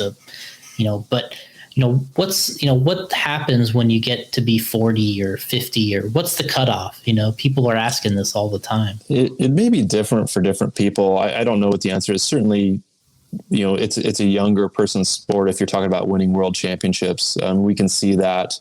I think it's probably even more so these days as the traction goes up and we start racing on carpet, and your reactions just have to be so quick. So there is something to that, but there are some guys that are getting up in age. Rick Hoer is maybe a year older than I am, and he still goes to nationals and does quite well. And I mean, I've seen him drive off road too, and he picks up a transmitter without practice and can get around the track really, really well. I just recently saw on social media Joel Johnson driving a car, and Joel's again maybe slightly older than I am, but I mean, that guy has got more talent in his little finger than I have my whole body for racing, and I have no doubt if he put the time in that he could be relatively fast. Ralph Birch Jr., a lot of these guys. But I just don't know what it is that changes. I'm sure. I mean, I certainly don't see as well and react quite as quickly. The way like some of these young guys fly the cars around the tracks, and where they really turn the car in the air and still clip the apex, and don't waste time scrubbing speed in the corners, it's really phenomenal. And I actually had one of my best friends that I used to race with. I met him through racing. Was named Kevin Mercadante. And he had a young son a couple of years ago and wanted to go out and see what the new brushless and lipo and everything looked like. So he brought his son up, and it was at the Reedy race at OCRC, and I stood up with him on the driver's stand. And the cars do look faster, and they do look like they handle well. But when you watch Spencer and the two Ryans and Jared and all these guys like just throw the car into a corner, and they're in off-road. I mean, they're within 2 inches of the corner almost every time, and they're pointed the right way. And I remember just like 5 years ago, I was watching Cavalieri drive, and somebody looked at me and goes, I think he's the only one that truly has control of his car in every like inch of the track. And you're watching him go around like, how does he do this? How does he race within a foot of Mayfield and not run into him? The level of skill that these guys have today is just phenomenal. It's really good. Yeah. And, sometimes people ask me, they're like, they're asking about this age, what's the cutoff? And I'm like, you know what? Ryan and Jared are going to show us what the limit is. They are. And, I'm 43, Ryan's 33, and Cavalieri and Tebow are also 33. And, I was just watching Ryan over the weekend, and he's not slowing down. It's like you watch his, and even Jared won the race, won the 8-scale buggy race, and these guys, there's just something some people have for this for some reason. Even like Rick Howard, like you talked about. I mean, guy's an amazing driver, and for some reason it doesn't leave him. Right? It doesn't. It hasn't left him. He stays connected enough with it to where he picks it up, and he still has that great control and that great feel for what it can do. My guess too is that it might even, the age cutoff, if we could really discern what it is, might be different for different types of cars. I think an 8-scale, some of the older guys that have more experience probably have an advantage over, let's say, an 18-year-old kid with phenomenal talent. Because there's so much to strategy and knowing when to go fast and knowing when to slow down and kind of what to do over the course of, let's say, a 45 or an hour-long main. And, that's where it's really helpful. Like if you had, let's say, an Adam Drake or a Richard Saxon or something like that could coach you. I'm sure, if Spencer was on this, he'd say, Saxon's helped me tremendously in 8-scale. But, in 10-scale, he just went out and went to his first Worlds and won it. And it was like, that's, job done. But in 8-scale, I would say that the older guys may even have some advantage.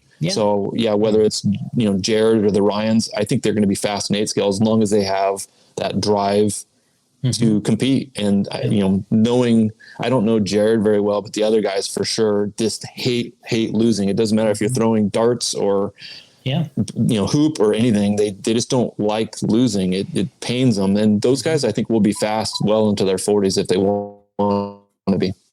Yeah, that's what it looks like to me too when I'm out there. What's a little funny about to me watching Jared Tebow now is he just had his dad pitting for him at the PMB, and I remember when Jared started and his dad did everything. and he was just kind of the driver. And what I think is funny now is I see his dad bringing the car up on the starter box, but it's Jared telling him what to do now. You know, it's like Jared has all this experience. He has all this driving experience, and you can see he sets the car down, and his dad kind of stays out of it a little bit. You know, he's just like, hey, I'll just pit it, whatever. But back then he was doing everything. You know, he was, but now you can see Jared kind of taking over and saying, you know, this is how I want the engine to be. I'm going to set that. I'm going to tell you to, you know, pit right here. I want you to be right here. I want you to pick the car up like this. Now he's really specific with his dad, how he wants things to be.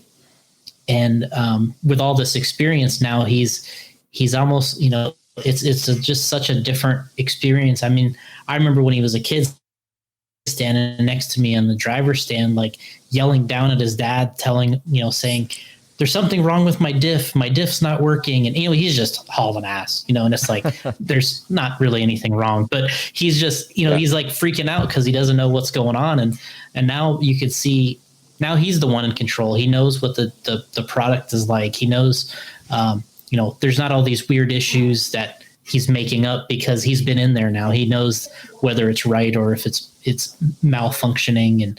And it's just kind of funny to see it, from that perspective now. And I'm sure he's probably has a lot of respect for all the wrenching his dad probably did at one point or another too, thinking, man, I used to just, you know, go talk to everybody and my stuff was ready. And now it's like, I got to do, you know, I'm involved in all this.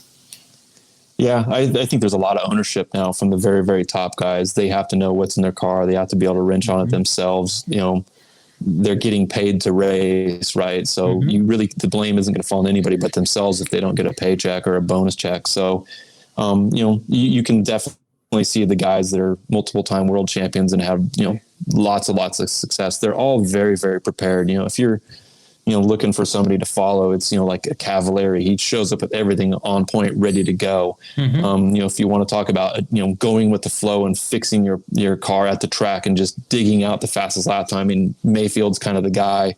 And then Spencer, really, I think is kind of the protege from both those guys. He worked with Mayfield an awful lot and is just going to, you know, do what he can to win. He's got a ton of talent, and, you know, all those guys you can learn from.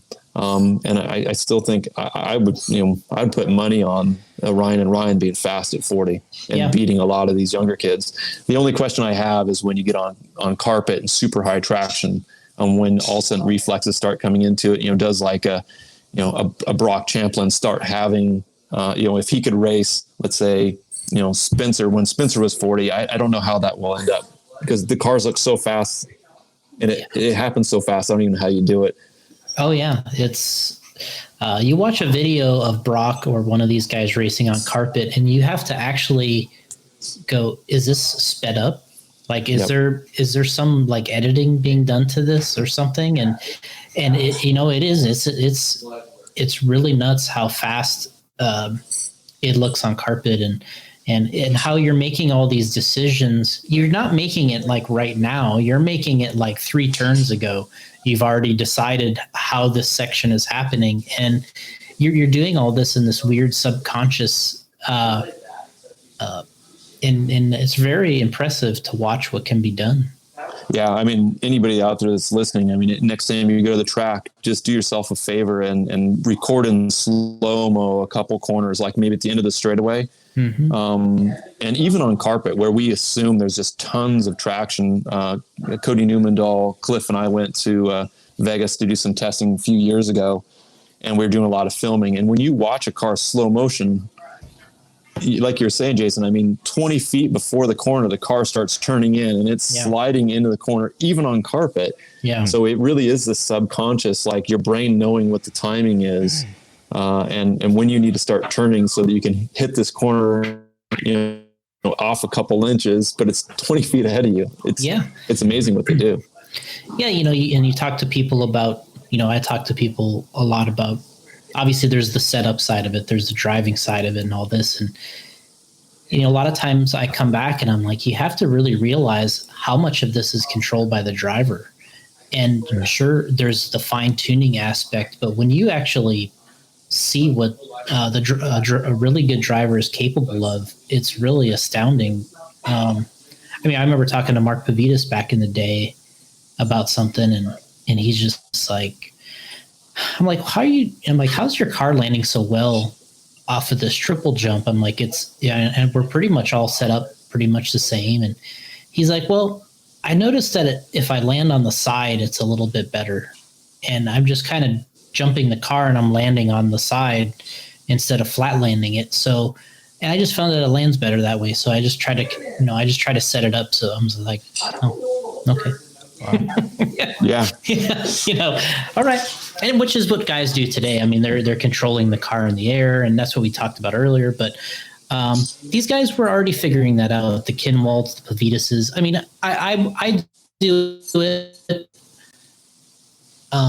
not knowing because you're turning in the air and stuff like that. But I don't do it on purpose as much as these other guys do. But they were figuring that out back then, and that's why people come up to these guys all the time and why do you have so much traction? Why does your car land so good? And it's like, well, really, it doesn't land much different than yours. I'm a little bit better than you are at landing the car. Yeah. I mean, I can't remember if this was the pre-show or not, but they're running the same equipment you can buy. It's definitely the driver. It's not the equipment. And, you always hear rumors about, oh, Spencer's got such and such in his differential, and 99.9% of the times it's not true. Yeah. He built a differential and he built it correctly.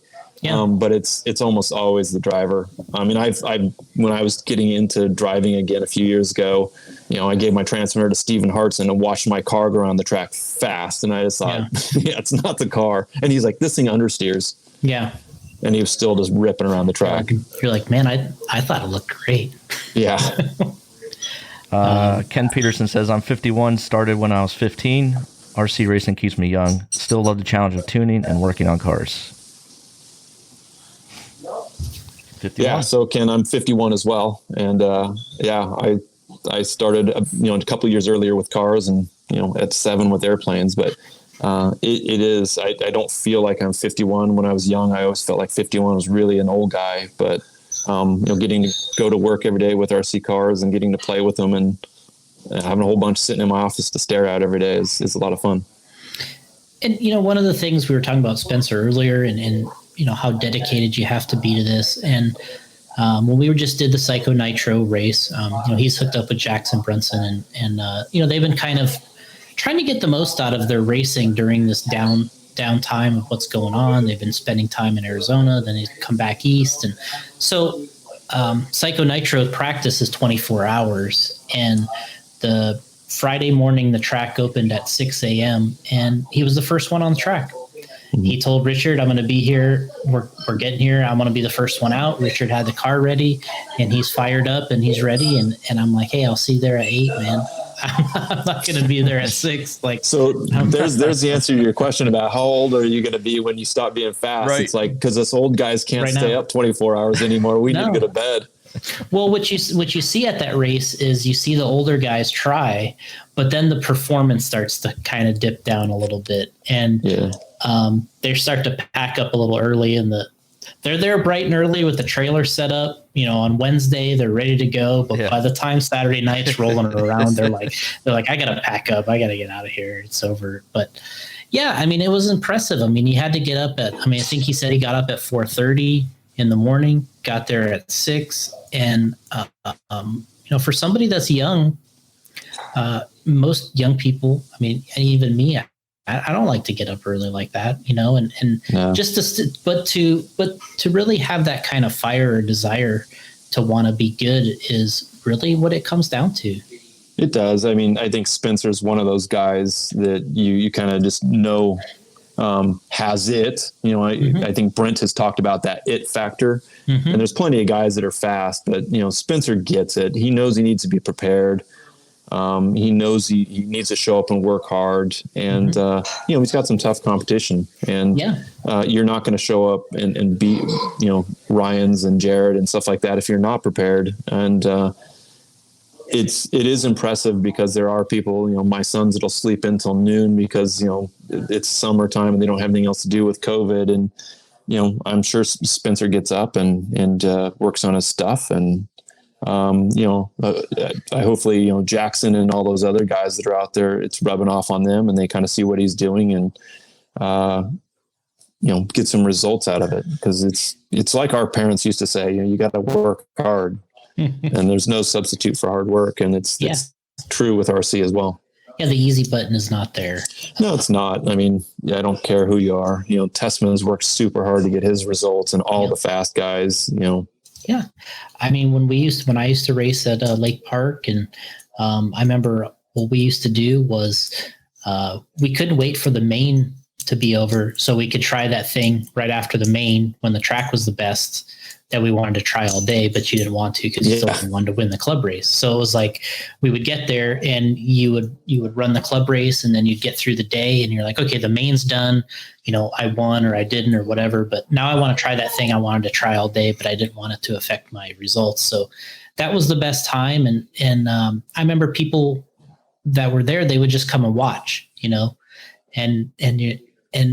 then the next time they're asking you, well, why are you doing good or why are you winning? And I'm like, well, because you're watching me practice and I'm actually practicing and trying it. You know what I mean? It's like, well, that's one of the reasons right there. Yeah. And practicing isn't running laps. And that's, I think, something else that people don't always understand. They see the guys at the track and they think they're running laps. They're getting their timing down. That's the last thing they're working on. The fast guys aren't afraid to try something and go backwards because they can go back to where they were, then maybe go in the opposite direction. And all of a sudden they get faster. And it's really testing. They're really trying new things and they're good enough to adjust if it's off just a little bit in a race these days. I think now more than ever, you probably see them throughout qualifying and even in the mains, putting something new on the car that they haven't tried because it feels like it might be right. Yeah. They're definitely not, there's only a couple guys that kind of leave their cars the same and just drive it. Ungaro's probably one where he's got basically two setups and he just says, I just need to drive better.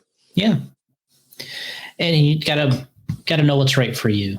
Yeah. And so kind of leading in, we're talking about the drivers and I thought was a big moment was, you mentioned earlier, this kind of went on when you guys were doing, you're moving and everything else, and Spencer winning this Worlds in Slovakia in the 2-wheel drive class, kind of on, maybe one of the biggest competitors in the business right now, and winning it on their track. I told Spencer, I think he probably won the best Worlds I've ever been to, and not that some of them are, were just as good or whatever, or more difficult, but, just being there, I'm like, man, this might be the best one to win that I've ever seen.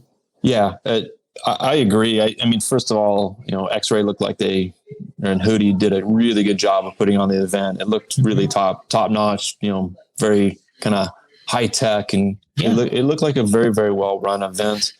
But there is the backstory that we kind of talked about a little bit, where we were moving and we were faced with all these kind of business challenges.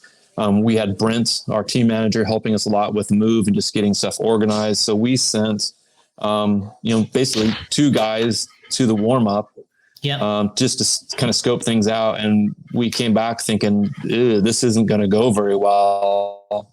We've got a lot to learn. And, to the credit of, Dustin and Spencer both, they came back, they wrote reports, they had a lot of conversations with our team, with Brent, with the engineers, and talked about what went, I don't know if you call it wrong, but what could have gone better. Yeah. And, then you fly the whole team out to a competitor's track, and X-Ray is a great competitor, and you end up winning. And not only that, but, Davide was, could have almost, if he would have pushed a little bit harder, he might've won. So we had a good 1-2. And it always feels good to add another world championship, but, adding the one in Slovakia did feel particularly good. It also felt, I think, really good because Spencer also went to the Yokomo track at Yatabe Arena in 2015 and beat him there. Yeah. So he's the kid that we're going to put our money on if it's a competitor's track, I guess. Yeah.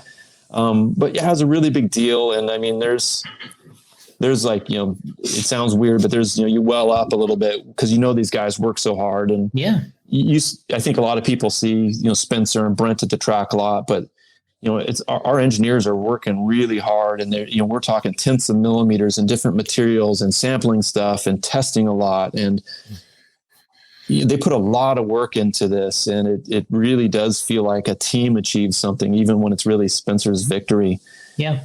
So yeah, it feels special. I still remember I was new at Associated in 2015 when the Worlds happened in Japan, and I remember watching it. It was late at night, I think, or it was early in the morning, and we were watching Spencer.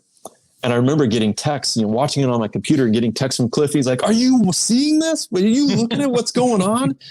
And then I could just feel like all these texts start coming in, and it's getting closer. And I didn't want to say anything. Yeah. And you really have this feeling like we've achieved something. Yeah. And we had the same feeling at Slovakia. I mean, with Davide winning our first 8 scale was really special because we've worked hard at getting our 8 scale program on point, and we had some struggles, and they're pretty public, things that had gone wrong, and to get it right enough that you can win a Worlds, and then to build on that, we just released a new car that everybody seems to be pretty happy with the changes we made. It's a really satisfying feeling. Yeah, the 8 scale path has not been easy. The 2-wheel drive is a little more natural for you guys. The 8 scale that has been anything but easy, and just challenge after challenge over the years with that vehicle. And anything there has happened, right? Anything there is to happen, and I've been there at every single one of these things, and the Ryans, and and everybody that ran the cars, and Richard being there the whole time, and Cody and these guys, and really, like you said, getting there to Australia and winning that race with a car that was very stock. Once again, very stock kind of car. There was some people that kind of protested him at the end with still thinking that he's using a gyro. And at that point, it was all the way to the point where JQ posted that video of his thumb on the stick. And then it's like, maybe it's human. Yeah. And it got to be funny because they're checking the cars over in tech, and they're, they were doing everything. They got the radio box open. They got, the one guy's like, we got to take the engine head off. They were doing Mayfield's car too. Anybody was in the top 3. So they did Ungaro, they did Ty Testman, and they did Mayfield's car, and they were looking at all of them. And pretty soon they got David A's car out, and they the guy's holding his radio, and they're like trying it, and it was like it was just kind of funny the way it all went down. But the fact that he won in that thing, and you're looking at this car and you're like, this thing's pretty much a stock car. It was a nice piece, and I think that was probably the biggest climb to win a race like that, because I would say that most people at that time would have said you can't win with that Associated 8 scale, and it's really been proved wrong now. Yeah, it's been really satisfying. I met Davide for the first time at the 2016 Worlds in Vegas, and he was running for another team. He was running for Mugen at the time, and I think he took kind of a leap of faith joining us because our 8 scale program wasn't great. It wasn't bad. Back then, Cavalieri qualified really well. Unfortunately, had the flame out in the main, and but the car was okay, but it certainly wasn't where we wanted it to be, and I think everybody knew it. But you just keep your head down, and that's what the pros do.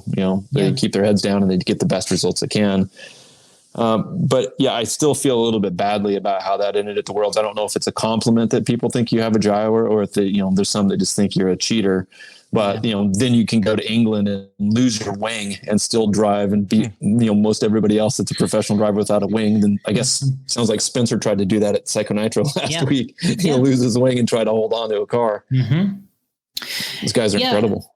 Yeah, and it's been a climb, and I think, like you said, he talked about getting into that's kind of essentially the next question, which is now you've released the B6.2, the RC8B 3.2, and then the Element stuff. But which kind of leads into these cars seem to be doing well in the market. I told Spencer earlier, I said, when you guys ran Psycho, he had that second round of qualifying with his where he TQ'd the round. And I said, you know what? I think it's one of the first times I've seen you run the car on sort of not a perfect track condition and really had something for the guys. I thought the car looked really good.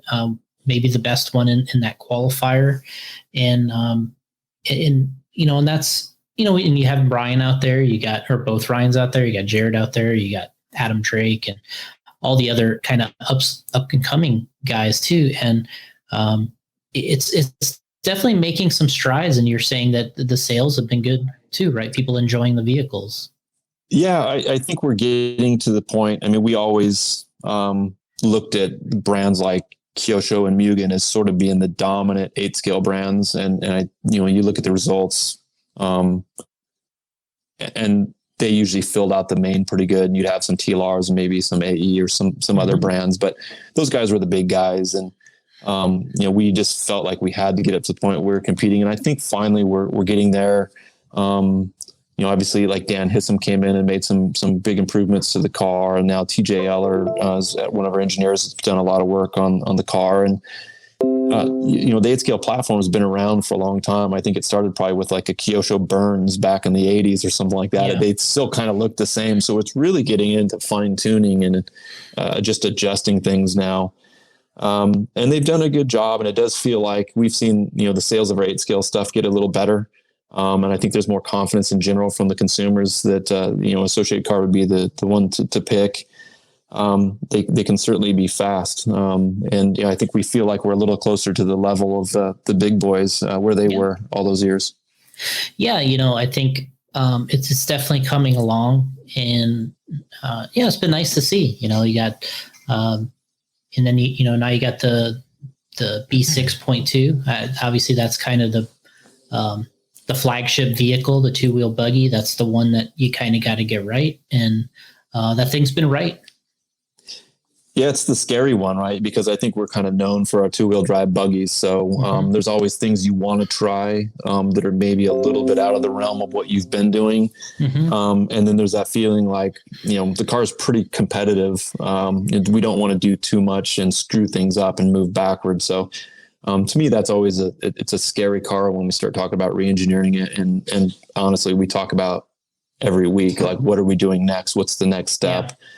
And it's tougher than, let's say, talking about, the next short course or the next truck or something like that. 8-scale and 10-scale are the big classes that you really want to win, and you really want to drive to improvements every single time, because without them, there's some great competitors out there. We got a lot of guys that are super fast, that are want to win as badly as we do.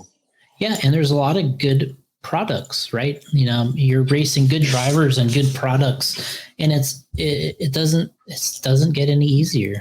Yeah. I mean, all the products are really good. Everybody's, the top guys are all doing a good job. And if we gave Dakota Fend $1,000 and Ryan Mayfield $1,000, and each of the team's top guys, and just say $1,000, go into a hobby shop, build the car right here, and we're going to have a race.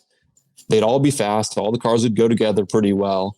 I don't know that you can really go wrong with any of the top brands. They're all a little bit different. They maybe suit different styles, but the bigger things are probably, is there good part support? Is there good customer service? And there's probably some differences on that level. There's a lot of hobby shops out there. Do they carry the brand that you're going to run? And, that's where we're pretty fortunate. We're really, really well supported by all the dealers out there, really around the world. It's pretty easy to find Associated Parts. Yeah, we were in Coral Springs a couple weeks ago, and we had a lot of friends that came down from Georgia to race. And, the guy had an X-Ray 4-wheel drive, and he's like, "Hey, I broke my suspension mount, my D block or whatever it is." And he's like, "You guys, do you have one?" I'm like, "No." I'm like, I don't know where you're going to get one. And, if it was a B74 or maybe even a B64, we might have had it. But like you said, that is another part of this is, are you going to have the part you need when you need it? Is the support there? Not that you can't get it, but it happens a little differently these days. You don't just drive around the corner to the hobby shop and pick up these high-end tuning products for every single race car out there. Yeah, it's funny. I still remember a statement. I think it came from Akira Kogawa. This is back in my HPI days, but we were talking about instructions and why they were important, and how even just a little bit off would mislead somebody, and why it was a problem, why we need to keep driving to make our instructions better. And we ended up with kind of the conclusion that, we're making a product that we know A is going to wear out and B is going to break. And it was kind of in the realm of how our instructions should look. But, then you start thinking about what other products are out there where, the guy that's making it is confident it's going to break. Yeah. There's not a lot. So we are in kind of a unique thing, a dishwasher or something like that. You expect the thing just to run for 12 or 15 years and never have to service it. With an RC car, you're working on that thing more than you're driving it. Mm-hmm. Yeah. We have a kid here that works with us. He has a Traxxas Stampede, and I gave him one of my old T2s. I'm like, hey, take this RC10 T2 and let's research it, look at it online, from the old days, and let's see what it needs. We'll get the parts. So I kind of try to let him have some fun with researching it a little bit and getting into it. But it is what I've noticed about it is he takes these things back and he runs them and he has fun with it. He kind of tells me how it goes, and but there's always something to fix. Yep. And kind of going back to what you're saying is, it's like, oh, well, I fell off, the dirt road and I fell into the water, and then this happened. And then, all this stuff happens to people, right? Like, it sounds like something I would do. Drive off the road, this is what, fall in the water. Yeah. But this is what happens, right? Like, to people that have RC cars, right, is they're not running them in Slovakia at this track at the top level where they're running them anywhere and everywhere. And you learn a lot from these experiences, because, he's bringing the thing back every other day, and it's like, hey, this happened. And then they're like, yeah, I can see that happening, and you don't really realize it because I don't really play with a lot of my RC cars. So it's like, unless it's on a track or some kind of built, situation, you're not really driving it. And so when, you're learning about how this kind of really works, and going back to what you're saying is the instructions, and you're building this thing to take it right back apart again all the time. And you got to learn, where you're missing screws and how this affects that. And, you look at the car later and you're like, I can see why this was a problem, Mm-hmm. The rear end's falling off or something's, and you can see what the customer experiences having these vehicles, and how you have to be just as you have to really love working on it as much as you like driving it. That's really what it comes down to, because you're ultimately working on it all the time. You are. We released a drag race car, and I know you've made a lot of bodies for drag race cars, and to me, it's still kind of you're going to drive straight for 132 feet. Yeah. But the cars are quick enough that they're breaking stuff, and the guys are crashing and rolling them over. And Mm-hmm. you can still break a suspension arm, or you can certainly roach a gearbox, Mm-hmm. by putting a 2.5 motor in or something like that. Mm-hmm. So even when you're driving straight for 132 feet, you're still going to break stuff. The tires are still going to wear out. And you're going to need to paint a new body every once in a while. And, that's probably almost the simplest form of RC. Yeah. And you still work on those cars quite a bit, and you're constantly setting the slipper, and, you want to get the dog bones at a certain angle, and, everything adds up to a better time. Yeah. Honestly, I went and drag raced with AJ. I was a week ago, and it kicked my ass. I saw he won. That was good. Yeah, he did. And he's been really doing well with the DR10 and but he's really dedicated to it. He likes it. And so he set my car up, and I went out and ran with, the test and tune session they had. And one time I'm going left, then I'm going right, then I'm doing a backflip because the air's under the car. And I'm like, I am so out to lunch doing this, and I'm just you tell everybody, the first thing everyone says is, oh, you're just going straight. Like, oh, you just punch it. And you're like, well, yeah, but now it's all about going straight. That's the whole, it's like how fast, how straight can you go? And it's way more difficult. And people are loving this. They're absolutely loving these things. And I don't know if it's the challenge, the hobby side of it.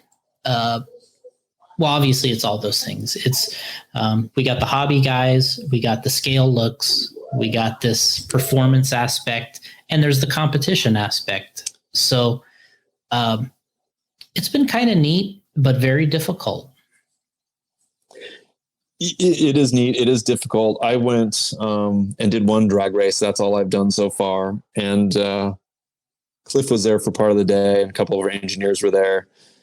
And I remember on the way back, I rode with one of the engineers, and we're just like, this isn't right. We need to do something. What if we did this? And he's like, I've already drawn something up. And we immediately go back and start doing this. And I was talking to Cliff about, hey, we got to work on this and this and this. And you get Reedy, Rick Holt from Reedy involved. And we started talking about this. And Cliff's just like, Shawn, you're going to ruin drag racing. But that like, we got to go straighter. We got to go faster. The car's got to launch harder. It's got to be more consistent. Slipper pads change throughout the day as the heat. And you know what? The shocks, the car squats different between the morning and the afternoon. It's all the same stuff we're back to with a 2-wheel drive buggy, where you're trying to get all these variables and understand what they are, so that you can go faster.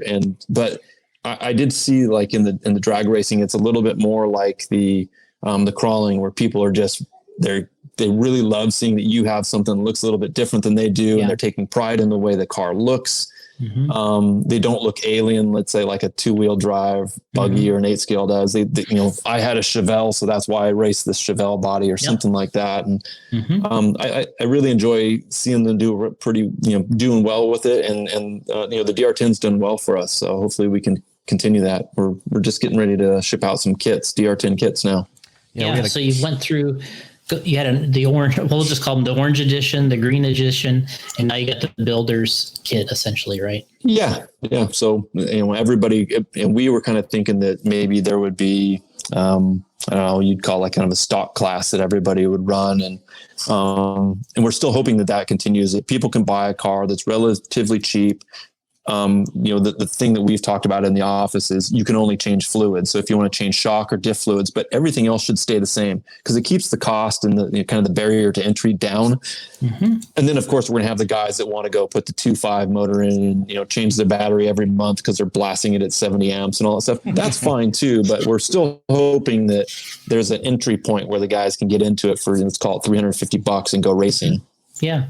I mean, that's what I talk about all the time with people is the reason it has success is because of those 3 things we talked about earlier with the scale looks and this and that. And when you get away from that and you have a $1,800 chassis set up with a body that isn't look scale anymore or have any kind of licensing look to it, I think we're kind of lost. You really lose in that situation. Once you get down that road, there's no turning back, and it's really ugly out there for the future of that type of racing, because what it does, in my opinion, is it eliminates people getting into it because they had that Chevy Nova or Chevelle, and they no longer have that love for it because they just aren't seeing it the same way anymore. And I think it's really important for that to stick in there. Yeah, it's what we talked about earlier with touring cars. One of the reasons I think touring cars was big was not necessarily because of the chassis.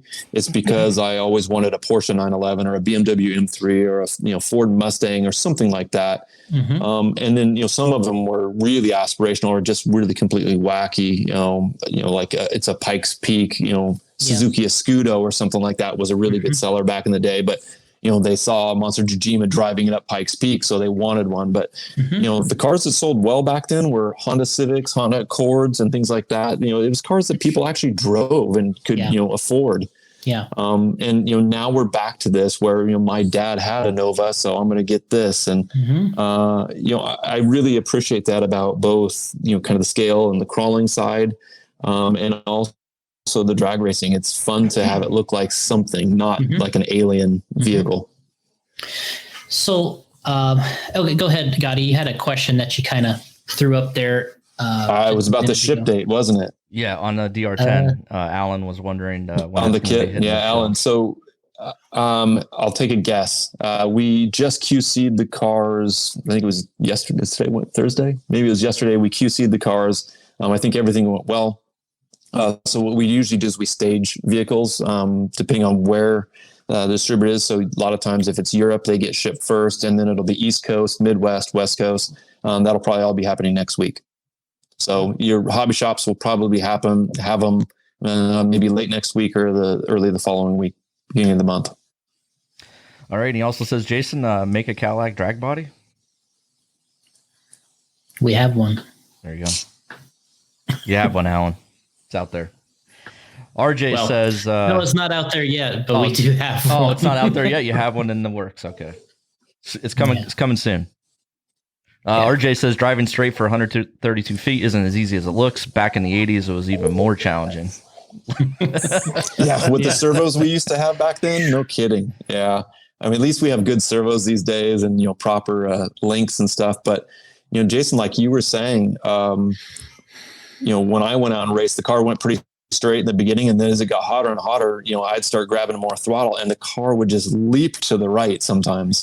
Mm-hmm. And, even just how you stage the car and the color of the VHT that's on the track, if you're running a prep track, I mean, that stuff, John Schultz taught me a lot, and I'm still not confident I could go out and go straight right off the bat. There is some driving involved. Actually, one of the guys commented, "Is like, whoa, he really saved that one. He can drive." And it's like, I can actually drive okay. I didn't realize I was going to have to, but my reactions took over, and I, bicycled it on two wheels for like 15 feet.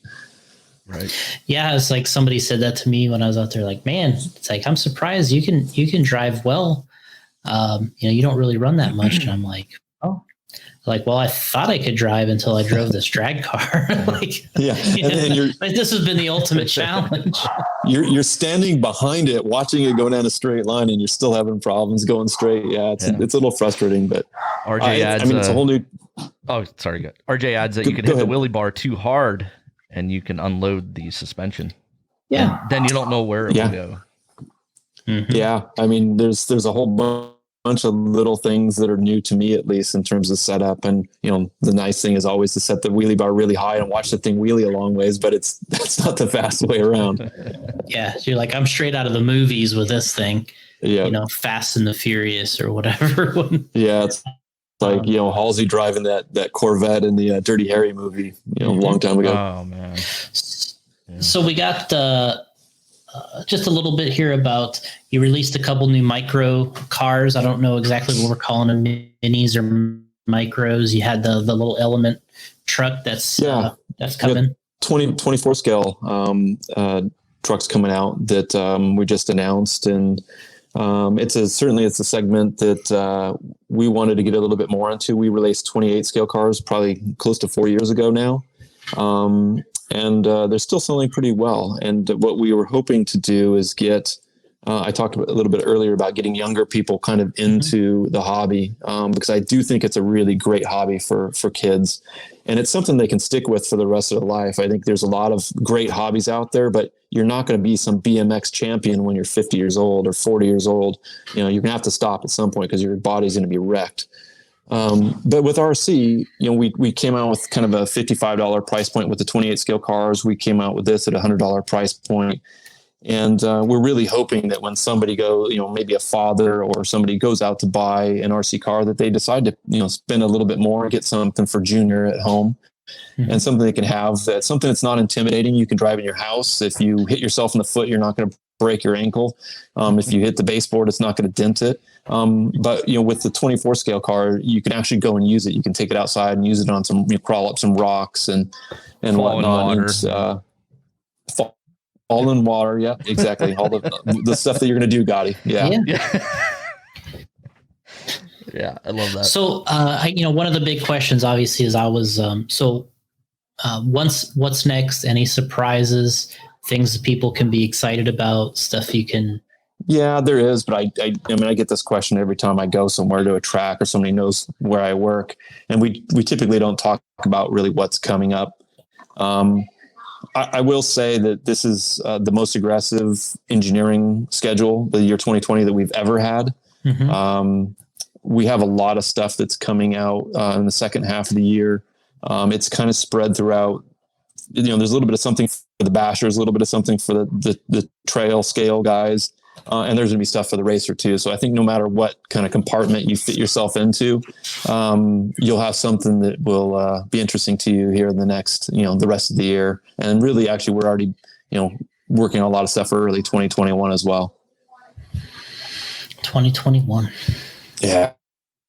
So, two last things about, so obviously the COVID stuff, and we'll go ahead with your question first. From Billy, he says, will there ever be a new version of SC8 from the B3 T3 platform, or is there not enough interest?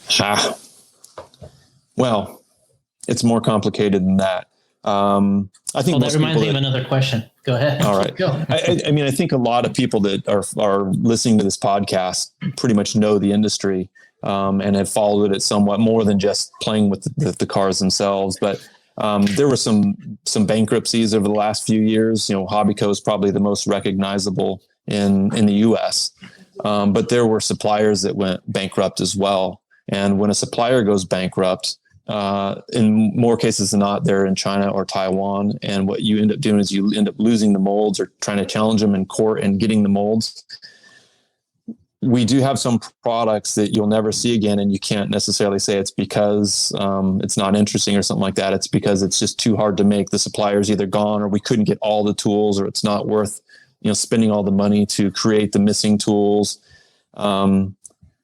So that's just kind of the reality of business, is that we've lost a few suppliers in our industry. It's not just affected Associated, but it's affected others as well. When somebody goes out of business, a lot of times we'll even talk, competitors, did you lose something there? Or I know where this is, or somebody bought these. And sometimes we can recover some molds. We've been able to, we recovered about 109 last year. But we probably had 500 and something with the supplier that went under. So some of the cars will never come back. Jeez. Yeah. It's the tough part of business. And the SC8 type of stuff could be part of that. Yeah, it was. So yeah, there are some cars that unfortunately are just going to be tough to bring back, but it doesn't mean that we'll leave the segment. It'll probably just, at some point it'll come back as something new, a new name, and something that looks a little bit different. So the question I had before is the guys, the vintage guys was, they'll want me to ask about the vintage stuff. You guys went through that phase. We did the RC10 Classic. We did the World's Car. There was some, parts out there for the vehicles. And is there any hope for the vintage guys at this point? And it seems like you guys are one of the rare people that have sort of embraced that community a little bit, and the RC10 in general. And they're always asking me, so I got. Yeah, it's a good question. It's something I get asked all the time too. And again, without knowing the backstory, I think it's really easy for people to say, "Hey, just go shoot some plastic and make a few more kits, even if it's a small run." The RC10 was one of the cars that we lost a lot of the molds because we'd probably be willing to do another run. We'd have to have a good idea. The original kind of gold pan recreation did really well. Then we had the World's Car. The 91 car that did well. I don't know what we do next, but we certainly get requests all the time because there's something that gold pan did to people. I can go to an auto mechanic or something like that and wear my Associated shirt, and they say, "Do you work there? I had an RC10 back in." I mean, I've heard that dozens and dozens and dozens of times from people that aren't even in the industry. Yeah. That still remember it had a gold chassis. So yeah, we talk about it a lot. We talk about it, probably more in terms of like, hey, our anniversary, having a 60th or 75th anniversary or something like that down the road. doing some cool stuff that would kind of harken back to the good old age of 83, 84. Yeah, I mean, it sounds like a good idea. I mean, when we talked to Curtis on the show, and I was like, I brought up the same exact thing, how every video, every photo we put up or fight, and somebody said, I had a gold pan RC10. It's just like you could copy and paste that every single time and I was asking Curtis, I'm like, how in the hell many of these cars did you guys sell? Like, I mean, with everybody I'm like, it has to be one of the best selling cars easily of all time. I mean, if you take all the generations, I'm sure it is. Yeah. I used to race for Associated back in the 80s, so I'd go to the facility quite a bit. And I mean, they used to do all the packaging in-house, and they made a lot of the stuff with dog bones and outdrives and stuff was made. Curtis ran the shop that made that stuff. Mm-hmm. And I mean, they had a warehouse full of people packaging stuff. I mean, your friends, the friends that you and I have, Mark Pavitas used to sit in there and wind motors and saw all of it too. They sold a lot. I've heard that they had, usually we talk about, having a month's, back order or something like that as being really good. They had years worth of back orders where they just couldn't make enough to fill demand. Yeah. I do think it's good. And then they ended up having a whole bunch of versions. So if you include, let's say like a TQ10 or something like that, where it had a graphite chassis, add all those versions together. Yeah. I think the RC10 in general has done really, really well. It's like I was talking to Curtis, and I remember Pete Cooney, who worked there in all those years. I remember he used to tell me, he's like, I used to tell our vendors, it wasn't send them a purchase order for 5,000 parts. I would just tell them, keep making this until I tell you not to. Yeah. He's like, I honestly would tell people, keep making this and just until I tell you not to.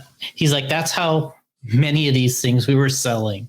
Yeah. In the golden era of racing, I mean, the bins, let's say for a body clip, was a giant bin. It would be, like 10 inches deep and maybe 18 by, 12, it was a big bin, and there'd just be body clips, and they'd keep filling this thing. Yeah. All the time, and E-clips and all the stuff that we used to have to deal with.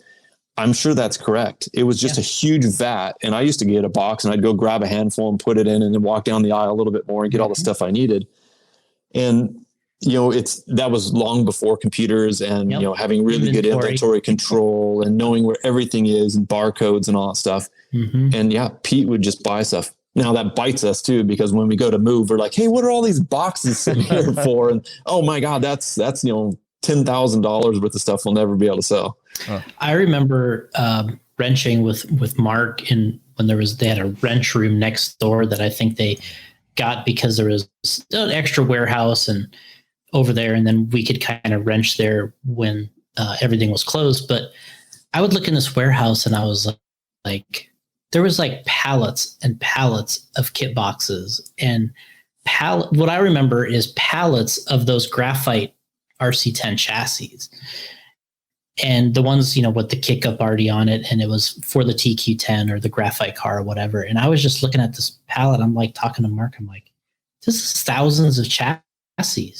Like, and the kit boxes it seemed like it went on forever. I'm like, no wonder why they're shipping our team orders in these kit boxes, because there's tens of thousands of these things over here. It was the good old days, that's for sure. Yeah, it was absolutely amazing. And and then to be that young and you're looking at this stuff and you're just like, this is incredible to see and look at, and it's like, all right, off to the track. We got to go race. Yeah. I mean, I have friends, over the years that learn kind of what I do, and they always say probably the same thing to you, Jason. It's like, oh, what a fun hobby. And they'll say it is, it's a great hobby, but it is still a business. Yeah. And, all that inventory costs money, and, just sort of the logistics of getting everything in and out and working with distributors and dealers worldwide. I mean, it does still take work, and the unfun parts of, whether it's insurance or any of this other stuff that happens day in, day out, there's some unfun parts to it, but man, I'd rather be moving around RC cars than a lot of other things. I remember cans of beans or something.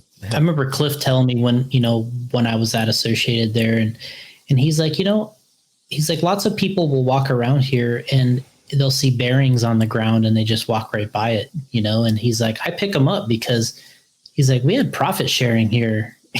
You know? And he's like, I'm picking those bearings up and I'm putting them back in the in the bin to put it back in the kit. I'm not letting those bearings roll around on the floor. And yeah, and that's one of the things I think you have to do. In the last few years, is we worked a lot on the efficiency of the business, and obviously, the computer side and the website side, and it's not an easy business. The margins aren't massive like if you're selling sunglasses or something like that, and flying people all around the world is not cheap either. You've got to be smart. So we're trying to be smarter as a business too, and just be efficient and make sure that we use whatever capital we have in the best way possible. And we're also trying to be a little bit more diversified than we have in the past, where we, ready to runs do kind of help pay for race cars at some point. Yeah.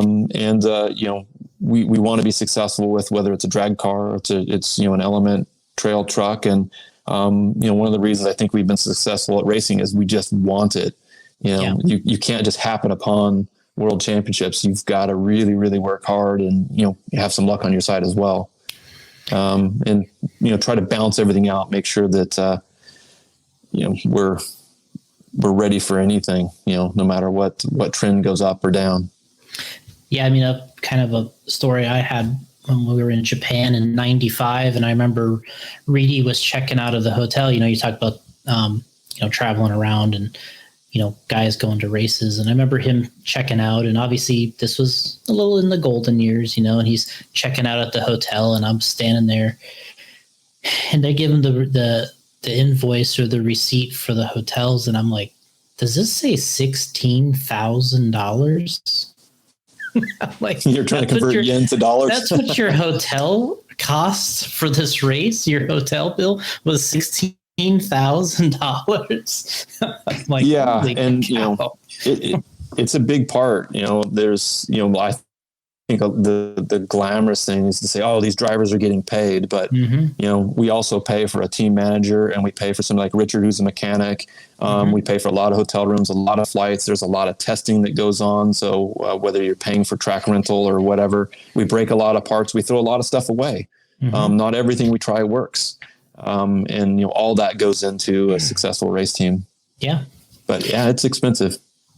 So just a quickie thing, we'll close out on the COVID thing in terms of, how do you think this has been handled in the business, and how you think the sales have been, and because I think when this started, everybody was really pretty scared. Yeah, were you going to say something, Gotti? We had a question come in from Kirby, actually. He asked about the, have you seen an uptick in RC sales since COVID-19? The power sports industry sales have skyrocketed since COVID. Well, is that Mike Kirby? Kirby Hand. That's Kirby Hand. Okay. Well, Kirby has a well-timed question, because that's exactly what Jason was asking. What we saw, and I think most of the industry saw, is we had an initial downturn where everybody freaked out right in March. We were also a little bit preoccupied, getting all of our employees, a lot of them had workstations at work, and they came into work every day. We always go into the office. So, we were trying to figure out what the rules are. What does shutdown really mean? How do we get laptops for all of our staff, having to procure the laptops, get them set up? And during that time, I think everybody else was doing the same thing. Oh my God, my kids aren't going to school anymore. So we saw an initial downturn, and then we saw a pretty big upturn. So, really kind of like, May and June were good months for us. And talking to my friends in the industry, they've said the same thing. If you talk to some of the bigger dealers or distributors, they also say the same thing. People are stuck at home. Yeah. And that's been one of the good things, I think, for the hobby, is we're exposing maybe some people that left for a while. Like you said, Jason, if you leave, it's kind of hard to come back. This might have given them kind of the kick in the pants to get back in. So we've been really pretty happy all the way up till now. It seems like it's flattening out a little bit, where, maybe we've sold a lot of cars in the last couple months. But now we're running out of inventory because we sold more than we thought we would.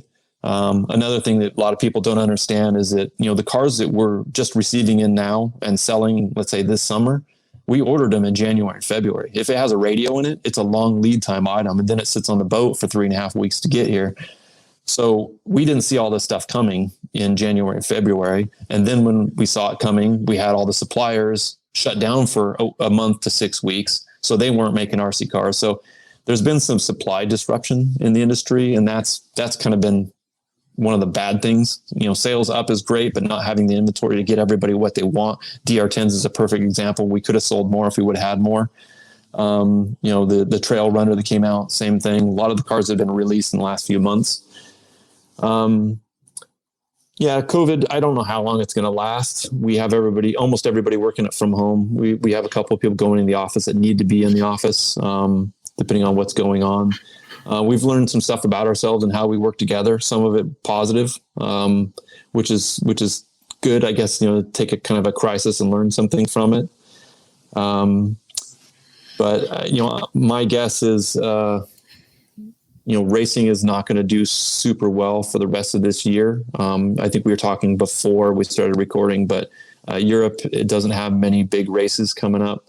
In the US, we had some races, but they got canceled. The Nationals, I think there's one or two that's still kind of up in the air, whether it's going to happen or not. It seems to be a little bit more dependent on what state you're in and what situation they're in, whether you're going to have a race. There's obviously been some talk about restrictions of people going into certain states, which would also be hard to hold a Nationals when you can't have somebody from another state come in.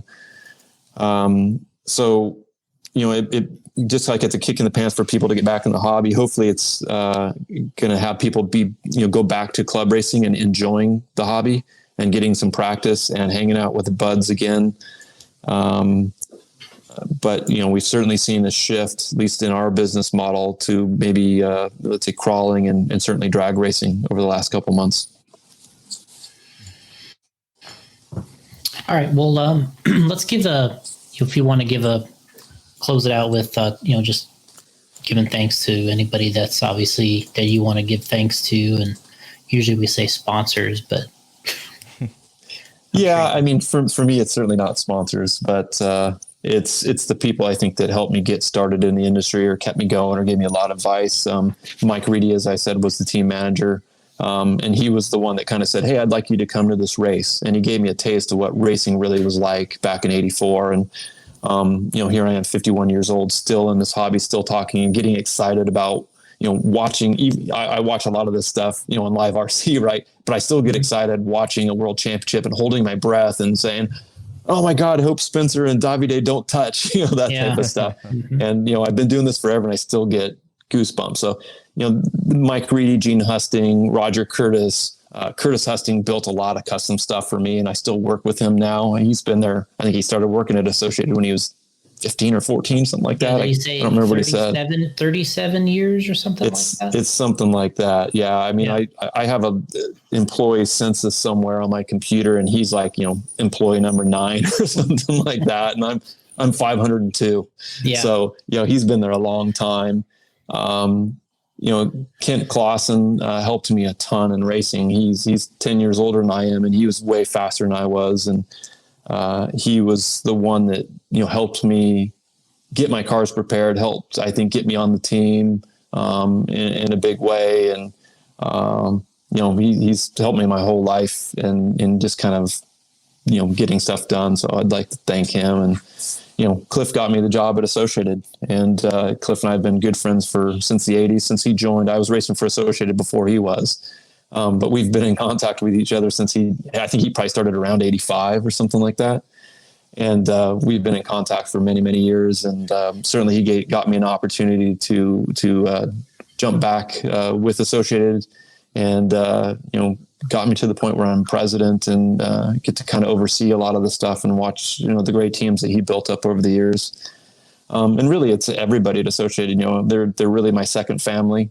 I actually, I've written several emails during the COVID time about what we're going to do and when we're going to come back. And I had one employee stop me in the parking lot when I was in one day. He goes, I just want to say, I have a lot of friends that their employers are just driving them to come back to business and, get back in the office. And, it seems like you care about my health. Thanks. And it's like, yeah, you guys are my friends too. You're not just employees that are numbers. These are people I really, really enjoy hanging out with. And, the rare opportunity that I go to a race and room with somebody, it's always been fun. And, some of the funniest videos on my phone and stuff are, Cody Numadal or somebody like that making fun of Brent Tilke, when we're releasing the B6. And, I kind of cherish those moments. They're super funny. But really, everybody that likes the hobby, even if you don't buy our stuff, if you're buying our competitor stuff and you're involved in the hobby and you're keeping it going, I appreciate it. Like I said, I've worked with almost a good deal of the people in the industry. They're all really good people. And, if you support your tracks and support other RC companies, then I'm good with it. If you're in the hobby, then it's kind of my challenge to make something, or, our team to make something that you desire to buy next. And, that's a lot of fun. I guess, are we back? Thanks to you guys. There's not a lot of people after Gene. Gene Husting used to document everything and talk to everybody and made the videos you talked about, the kind of the golden era.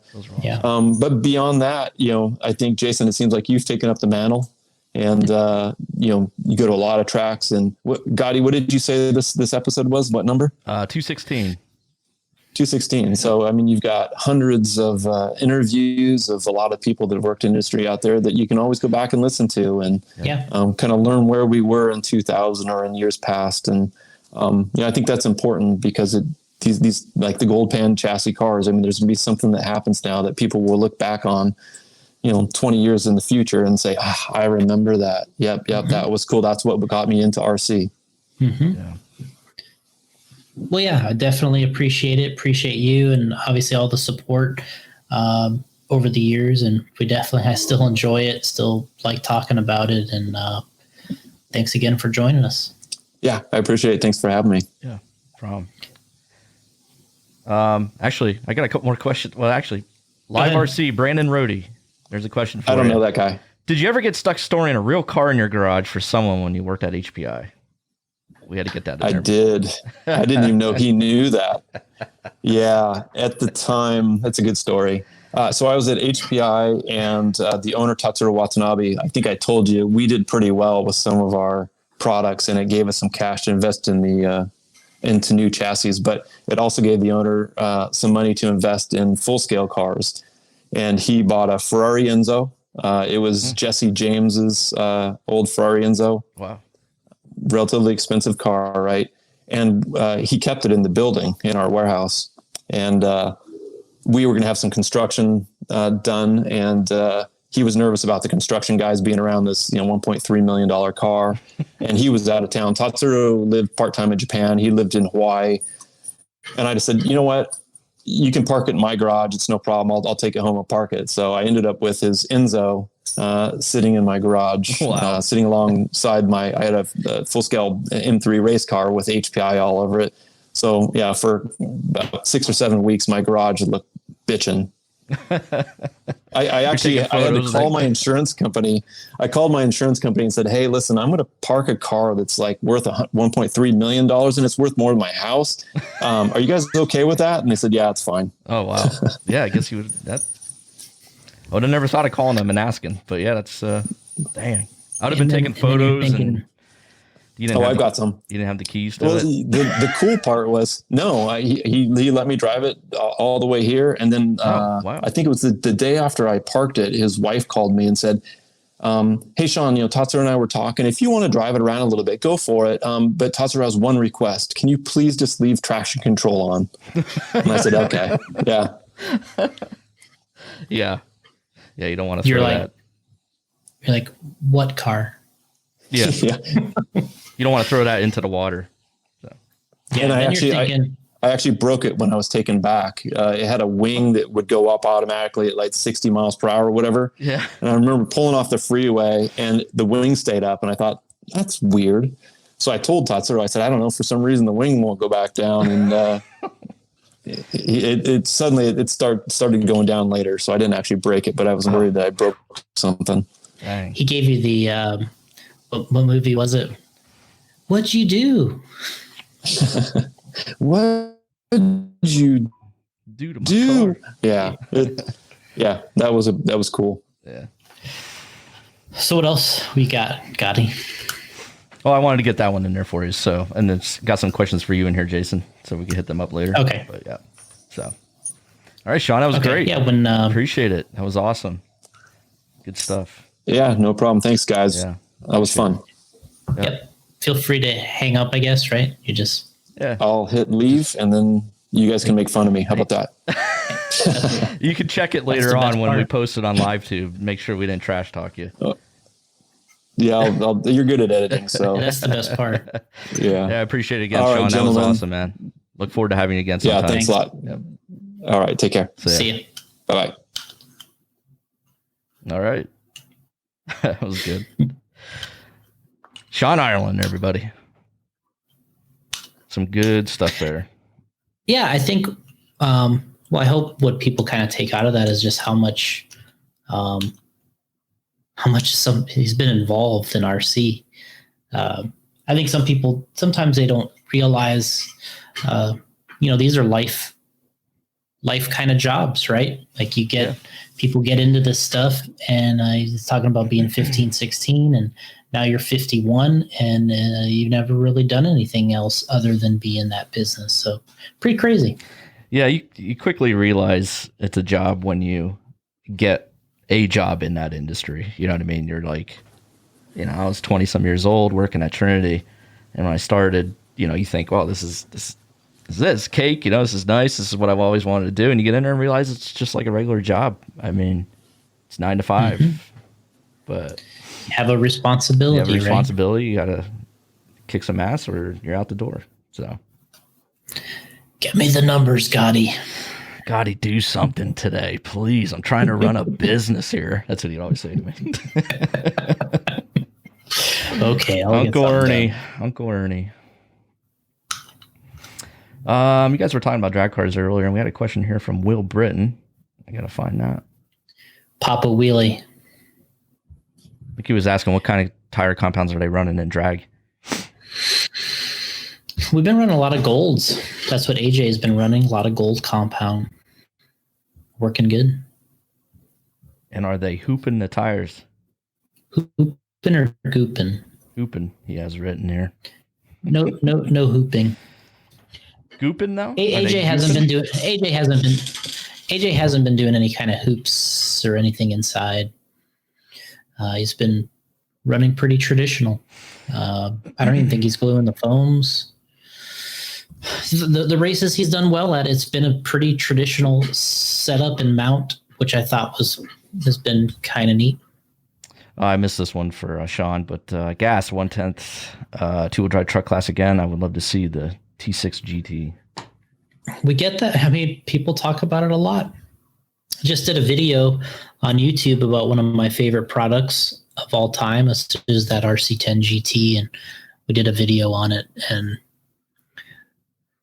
yeah, we also had Jared Tebow kind of do a guest spot at the end about the truck and what we thought it would take for that class to come back. So maybe check out that YouTube video. It's on the J Concepts page.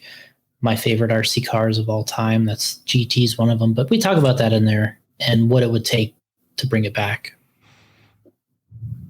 You guys were talking about Richard Saxton earlier. We have a video. We got a video to reference. It's like we're pros, man. Yeah. Like this is question like, asked, and you have a video.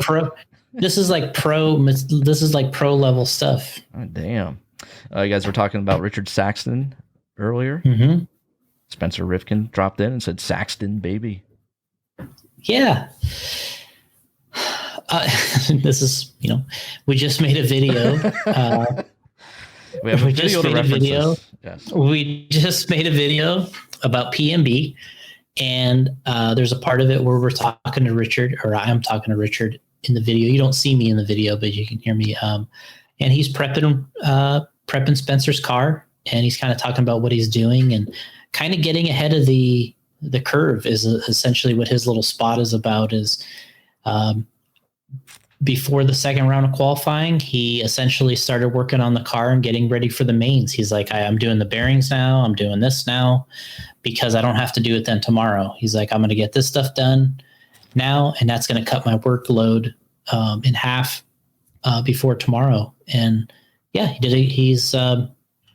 That's a good part of the video. So we just put that up on the PMB video, and you can see many spots. He's got the whole car apart, and it really is using your time wisely.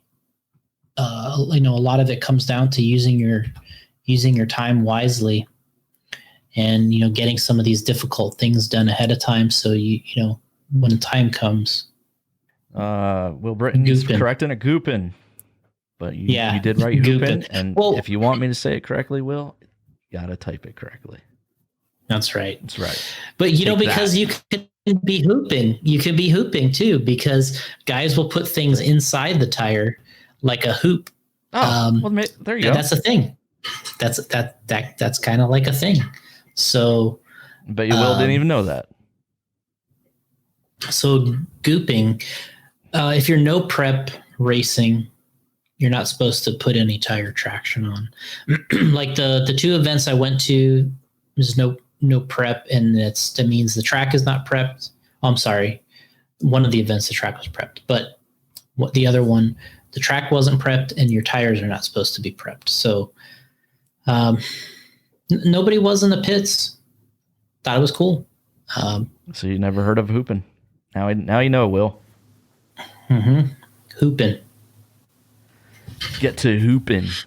Will also says the Hobbyplex would be awesome for gas truck. He's right. Hobbyplex Raceway, they have a podcast out there. Check those guys out. Will does a podcast with Alex Sturgeon. I believe they do it every week. Yeah, they've been doing well with it. Yeah. So gas truck at Hobbyplex. It would be great there. That'd be one of the good tracks to run gas truck at. The King. I like this guy's profile pic. Oh, we got Billy's? Yeah, look at that. Yeah. I'm not. Looks like a hard musical rock and roller there. Yeah, it looks like, to me, it's heavy metal. It's like, yeah.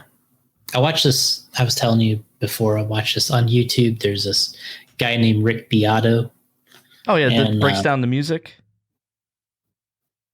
Is that the one that was Rick Beato? Yeah. And on YouTube.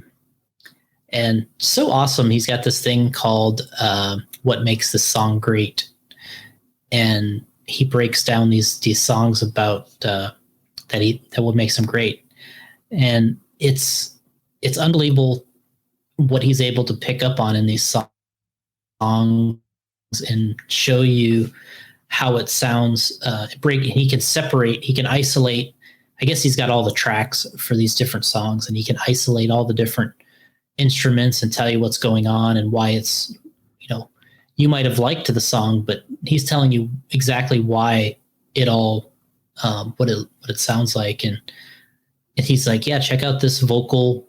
He'll isolate just the vocals, and he'll show you the vocals, and he'll say, hey, this was he talks about how in the year like 2000, they got a thing called Pro Tools, where essentially you could manipulate all your music on Pro Tools. And he's like, this was before Pro Tools. He's like, if you're listening to something from the 70s, 80s, 90s, this is like a performance. He's like, listen to the singing, and he'll isolate just the singing. And he's like,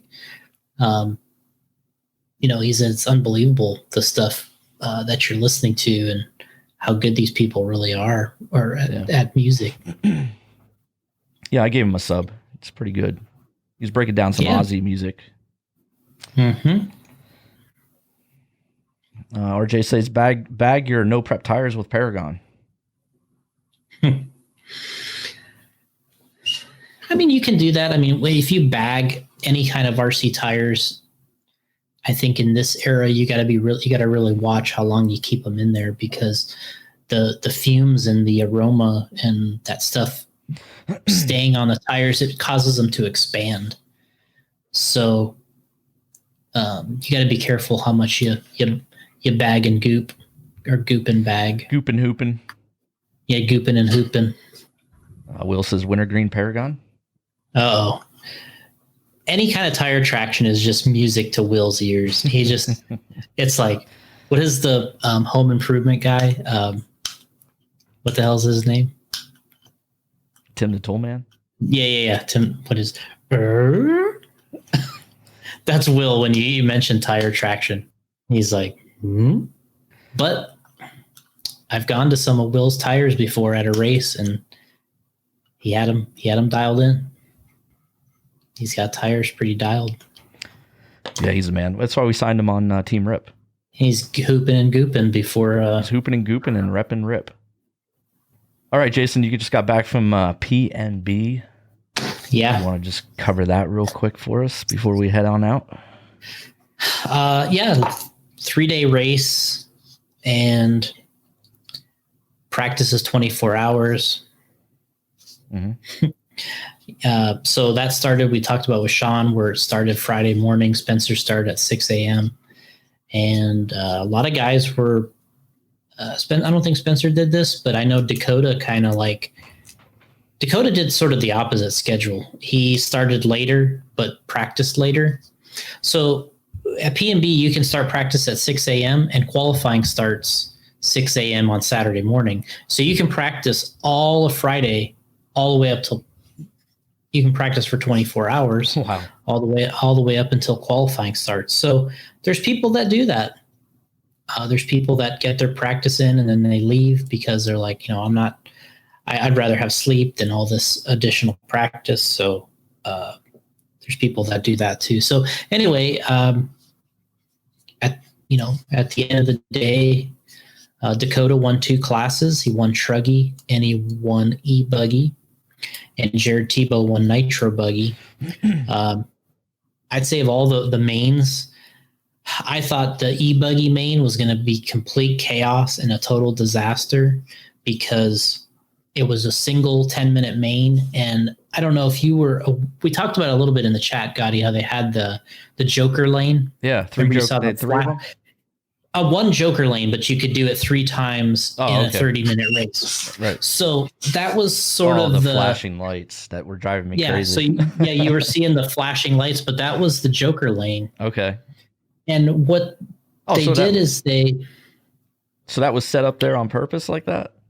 Yeah, that was set up on purpose. Gotcha. Okay. Because I was like, man, that's got to be distracting. When I was up there and the guys were driving, it didn't really bother me.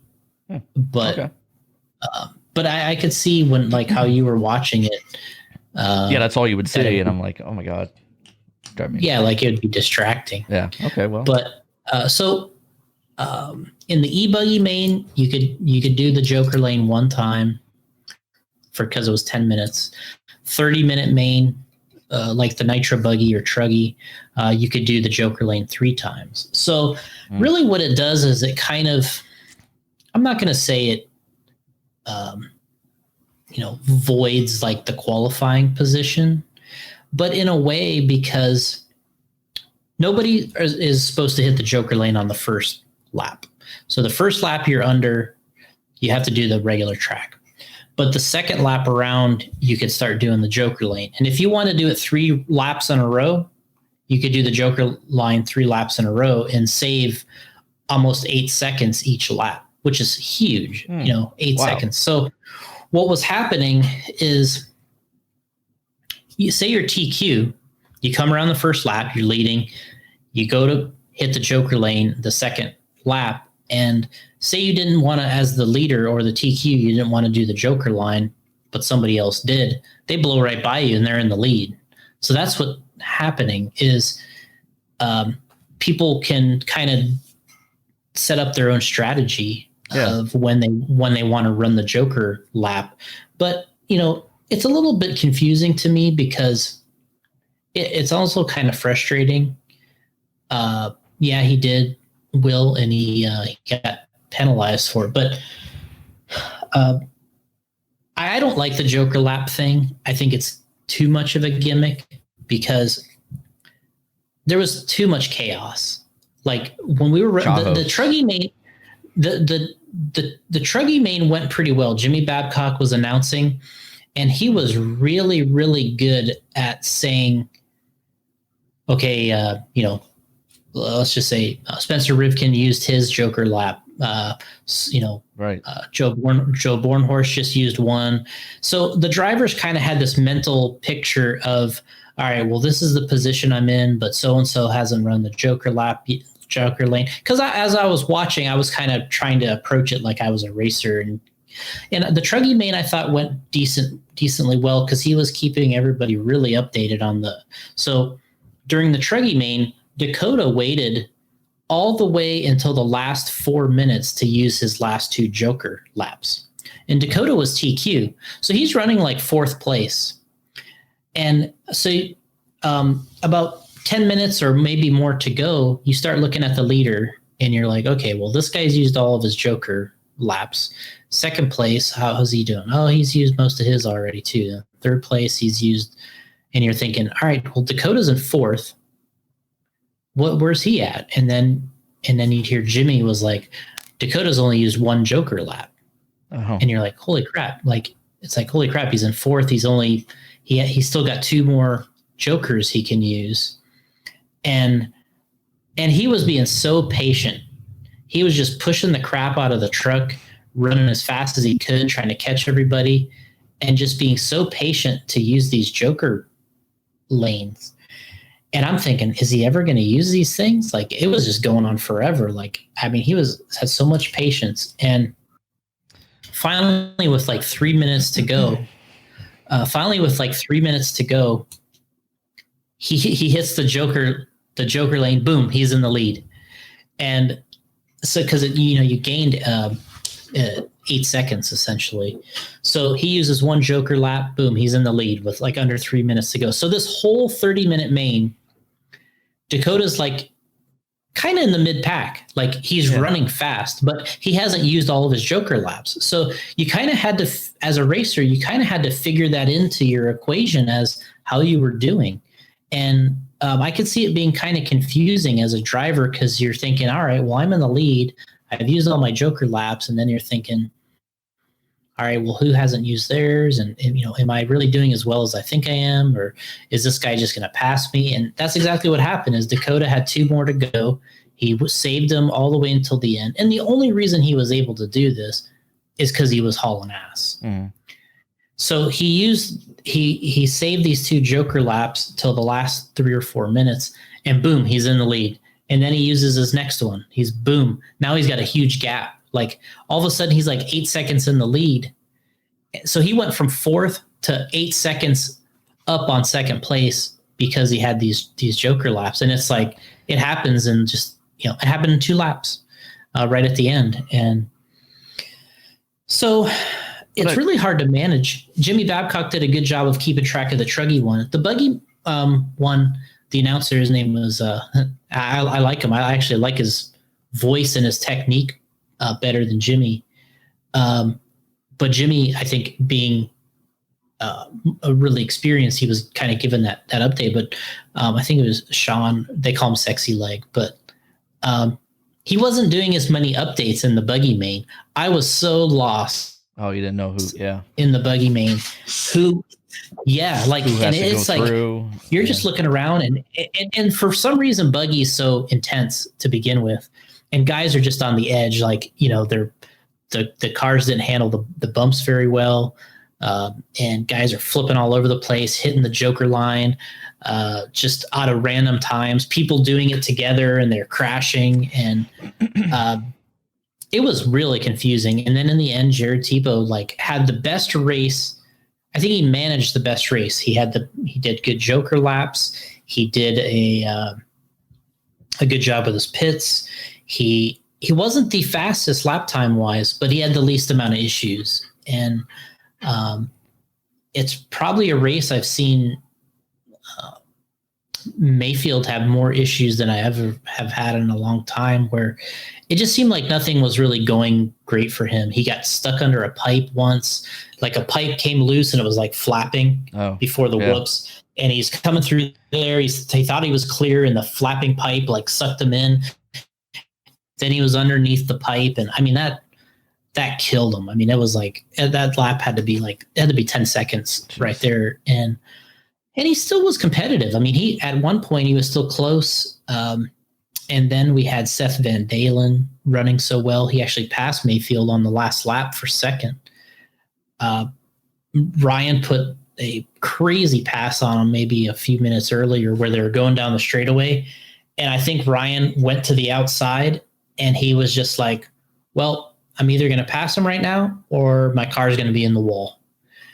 And he just held on the throttle longer than I think you would normally hold it on. And he's like, what he said is he goes, I NASCAR'd him. He's like, I got up behind him. He goes, I was in the draft and I just went, right. And he's like, and then I just pulled right back in front of him. And it was insane.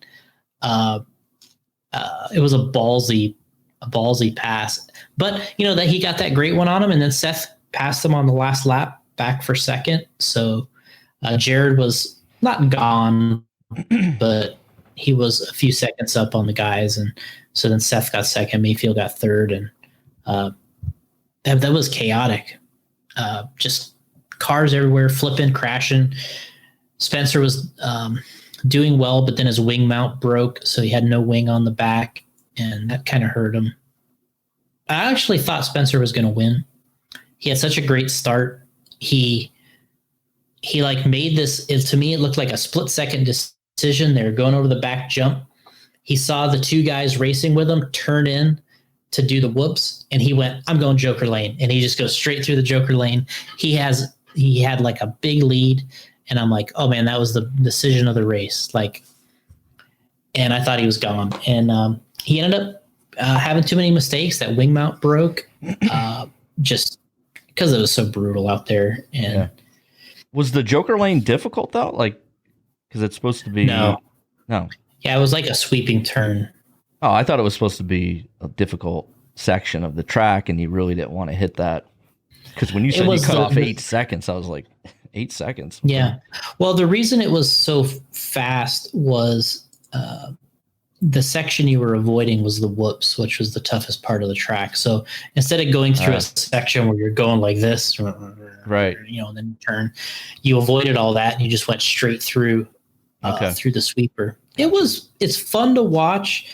As a racer, I don't think I would like the Joker lane because it's a little too gimmicky for me, but it does add some strategy to the race. It did. Yeah. And you're wondering what's going to happen and who's using it. And like I said, Dakota did a truck where he saved 2 of them till the very end and he went from 4th to 1st. I actually think he could have won that race without using 2 Joker lanes. I think he was fast enough where he almost caught up to the point where he was going to go in the lead anyway. But that would have been really kind of special. Yeah. But, Isaac says, "How I could see how confusing it could be not knowing who you're battling." Oh yeah, it's totally random. Like one lap you're battling with, Jared Tebow, and then next lap he's gone. He's nowhere near you anymore, and some other guy is by you, and it really is chaotic. And I think it caused the guys to have more crashes. Because they're concerned, right? You're concerned who's using what and where they are, and but watching people liked it, I think. Yeah. And then e-buggy, I was thinking it was going to be a disaster because 10 minutes, everyone was going to go for it, use their Joker lap on the second lap, but Dakota was TQ and he just ran a perfect race. I don't know if maybe he had one crash towards the end when it was kind of locked up, and Spencer drove a very good race too in second. And I thought the e-buggies looked better than the Nitro, and I was really surprised by that late in the day. But Dakota ran an awesome race, and it was impressive. He got 2 wins, and Jared won the other race. Will asked earlier, why couldn't you use the Joker lane on the first lap? I think I don't know if there was a technical reason that I can remember other than maybe the minimum lap. I don't know if there was a technical reason, but they closed it. Yeah, you couldn't do it on the first lap. You had to wait until after at least the first lap. And what happened with Jackson, I think he just got caught up in the moment, which I've done similar things racing before, where they change I was running a race back in the 90s in Alabama where you'd go down the straightaway and there was like a split lane. So you'd go down the straightaway. There's the weirdest track. It was like, it went away from you. So the straightaway was coming at us. We turned, and then you'd go into the infield and there was a split lane and you could either go inside or outside. Well, I was TQ, and what they told us is for the first lap, we are going to open the gate, and the very first lap of the main, you cut the split lane off.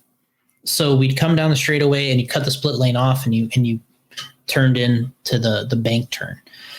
So I did that on the first lap, and I was leading. And the second lap, I was so caught up in the race and what I was doing, I didn't turn in again. I went straight right into the board, and I just crushed the front end of my RC10. I stayed out there and I did okay, but I didn't win. But I always think, like, they had other tracks where this has happened too, where they open and close a section. And that's what the Joker Lane thing kind of reminded me of, what Jackson kind of did. What it reminded me of is where people get, you with two options, you just have a fade of what you're supposed to do at that moment. And you're committed so early, right? Especially the race I was in, had a long straightaway with just one turn, and you were just so committed. And you don't really feel it until you're like a few feet away and it's too late. But I'm sure as Jackson did the tabletop, or the back jump, and he's turning in and he's thinking, I'm going Joker Lane. I'm sure 3 feet before he hit the Joker Lane, he's thinking, I'm not supposed to drive through here, but it was too late. And that was the rule. You just couldn't do it on the first lap, which made it, and I think that's where he kind of was at with it. But sometimes it's hard in the moment when you're just racing and you're not thinking about all these little things. I think sometimes it's hard to get all that stuff right. Corey Jordan, left tire salute. Yeah. I know we are in a crazy time right now with everything that's going on, but how can RC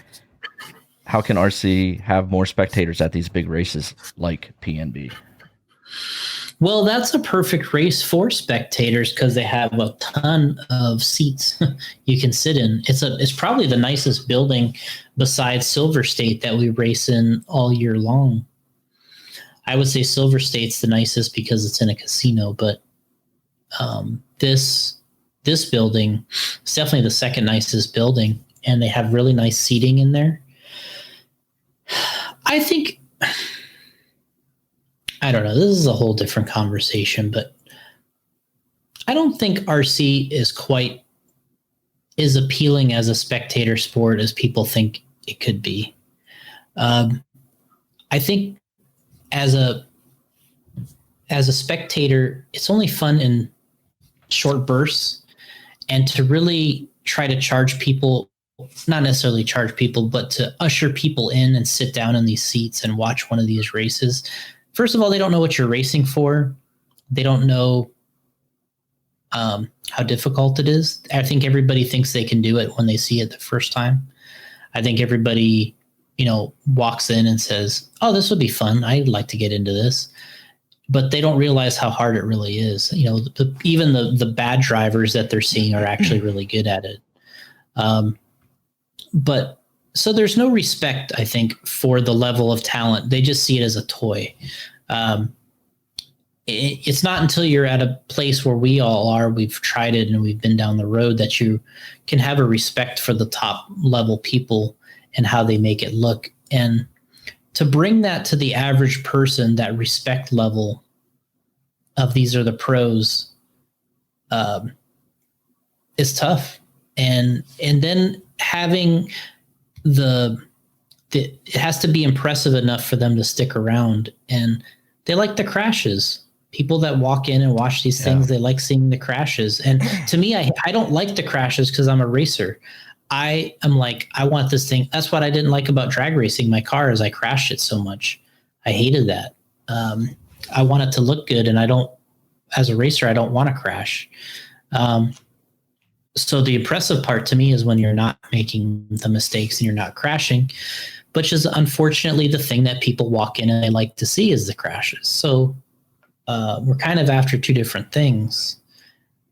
So maybe people, what they really want to see is a stunt show, not a race. You know, that to them, walking in and watching a stunt show would probably be more appealing. And seeing, you could see me do like 6 backflips with some truggy. They would think that's the coolest thing ever. Oh yeah, definitely. As a spectator. But to me, as a racer, I want to see the perfect main. You know, I want to see the guy. I want to see the Dakota 10-minute e-buggy race where he looked great. You know, as a racer, that's what I want to see. So it's a little different. But having said that, there was people watching. In order to get people in there, you have to give them the seats. The best spectator race that ever happened that I'm aware of is they had a race in Idaho called, ironically, it was called the Manufacturers Cup. And they played some games with the people a little bit in terms of, what did they say? They gave away tickets to the event, but it's like they said that they had value, you know, like there was a $20 ticket, but they were giving away. There was something fun they did with it to make it seem like, you know, hey, we could be selling these tickets for $20, or I don't know what it was. But anyway, they filled the stands. And there's pictures of this race, of some things online. There's a great one of Mayfield holding his trophy where he won Truggy. And so he won Truggy, and he's holding up this trophy, and the crowd is packed. Like it was amazing. But they had this event 2 years in a row, and they put a lot of effort in it. The guy's name was Matt, and then I know Gary Guest was involved and somebody else. Gary Guest was the announcer. He played to the crowd. He kind of announced to the crowd, not to the drivers, I believe. And it was super successful getting people in the seats. They gave it away, of course. And, you know, and they made the guys race for something. Mayfield won an ATV when he won the race. Like, it was a really cool thing. He won a quad, like a 4-wheeler, when he won Truggy, and Jared Tebow won buggy and won a dirt bike. Jeez. And so they brought it right out to him. I believe they brought it out to him in the crowd. They had this cool trophy. That was the best spectator race I've seen. And then we've done some monster truck things, like at Monster Jam, where we're just happened to be in a great location. That's what that was all about. Yeah. Is Like when you're in a great location where there's people already there watching. That was, and it's tough because it's just like I said earlier, they like the crashes, they like the flips, but getting them to go that extra mile to actually buy what you're using. Mm-hmm. What happened? We were losing you a little bit. So that's kind of where I was going with that. I think we can get spectators involved, but it has to be a little convenient. P&B has a great facility for it, but there'd have to be something else going on there to get people, I think, in the seats, that the reason that they came, and then you kind of, as a secondary benefit, you could get them in the seats. That's kind of how these monster truck events are that we do, where there's spectators. And I mean, last year I was in front of more people than I've ever been while I'm racing, because I was racing the monster trucks. We did the Bigfoot open house. We did the Monster Jam World Finals. We did an open house, or a Hall of Fame. We did like 3 or 4 events last year where they're all in front of people, the most I've ever done. But there was something else going on that kind of brought those people there. So that's timing things like that makes a big difference. Just a couple more things here. We'll just end this here. Alex changed the track. Okay, this is Will Britton. Sturgeon changed the track one time on my first lap on a new layout. I ran into a pipe where the track used to be. Yeah, that's kind of what I'm talking about. Oh, man. that was something a little more common in the old days because there were some tracks where they used to build, they'd have an oval, and then they'd build the road course track as part of the, you'd use like the infield and then you'd come out on the oval. Well, that's how that's kind of how the Savannah track was. And when they would run the mains, they would open the pipe or the board and you would go all the way around the sweeper, all the way to the backstretch, and then you'd come into the infield. Yep. Well, and then they would close it and then you'd dip into the infield early. So for the mains, they'd let you go all the way around. And that made it tough because even though you were qualifying and you were going into the infield and doing the track normal, for that one lap in the mains, when they let you go all the way around and come all the way back, you wanted to go straight again. And it was tough.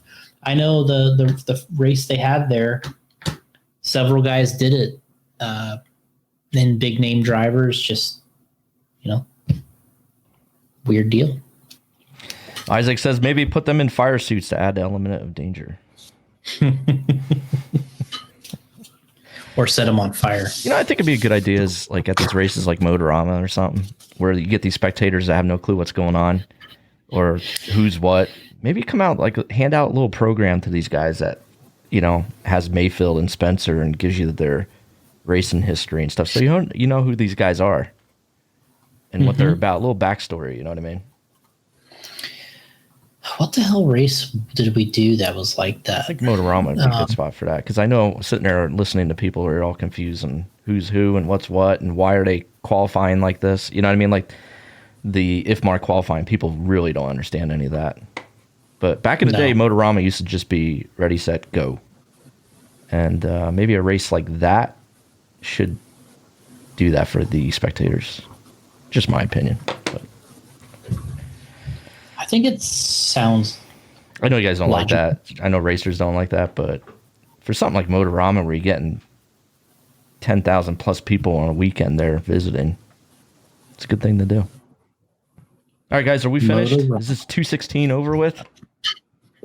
Yeah, we've gotten to 3 hours, so we're done. Oof.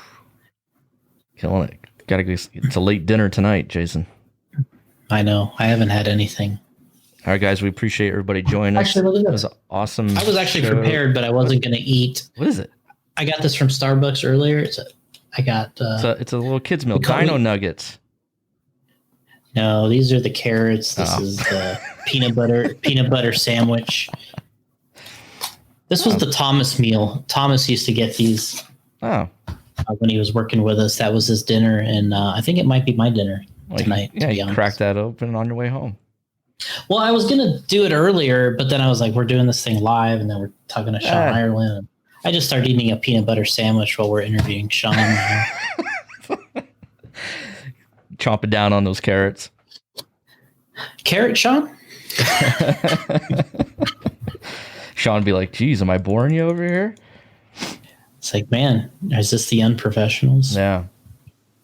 All right, guys, 2:16 in the books. Don't forget, tell a friend, like the page, Radio Impound. Head over to YouTube. We also broadcast on YouTube Live. YouTube.com/Radio Impound. Give us a sub there. Sub. We're on Instagram now. Like you did to Rick Beato. Yeah.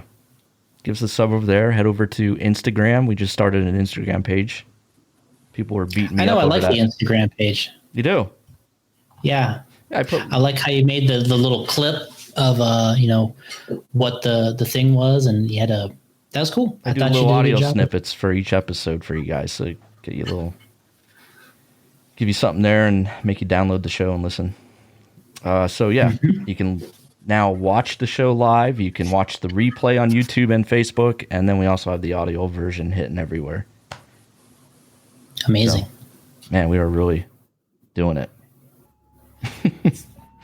All right.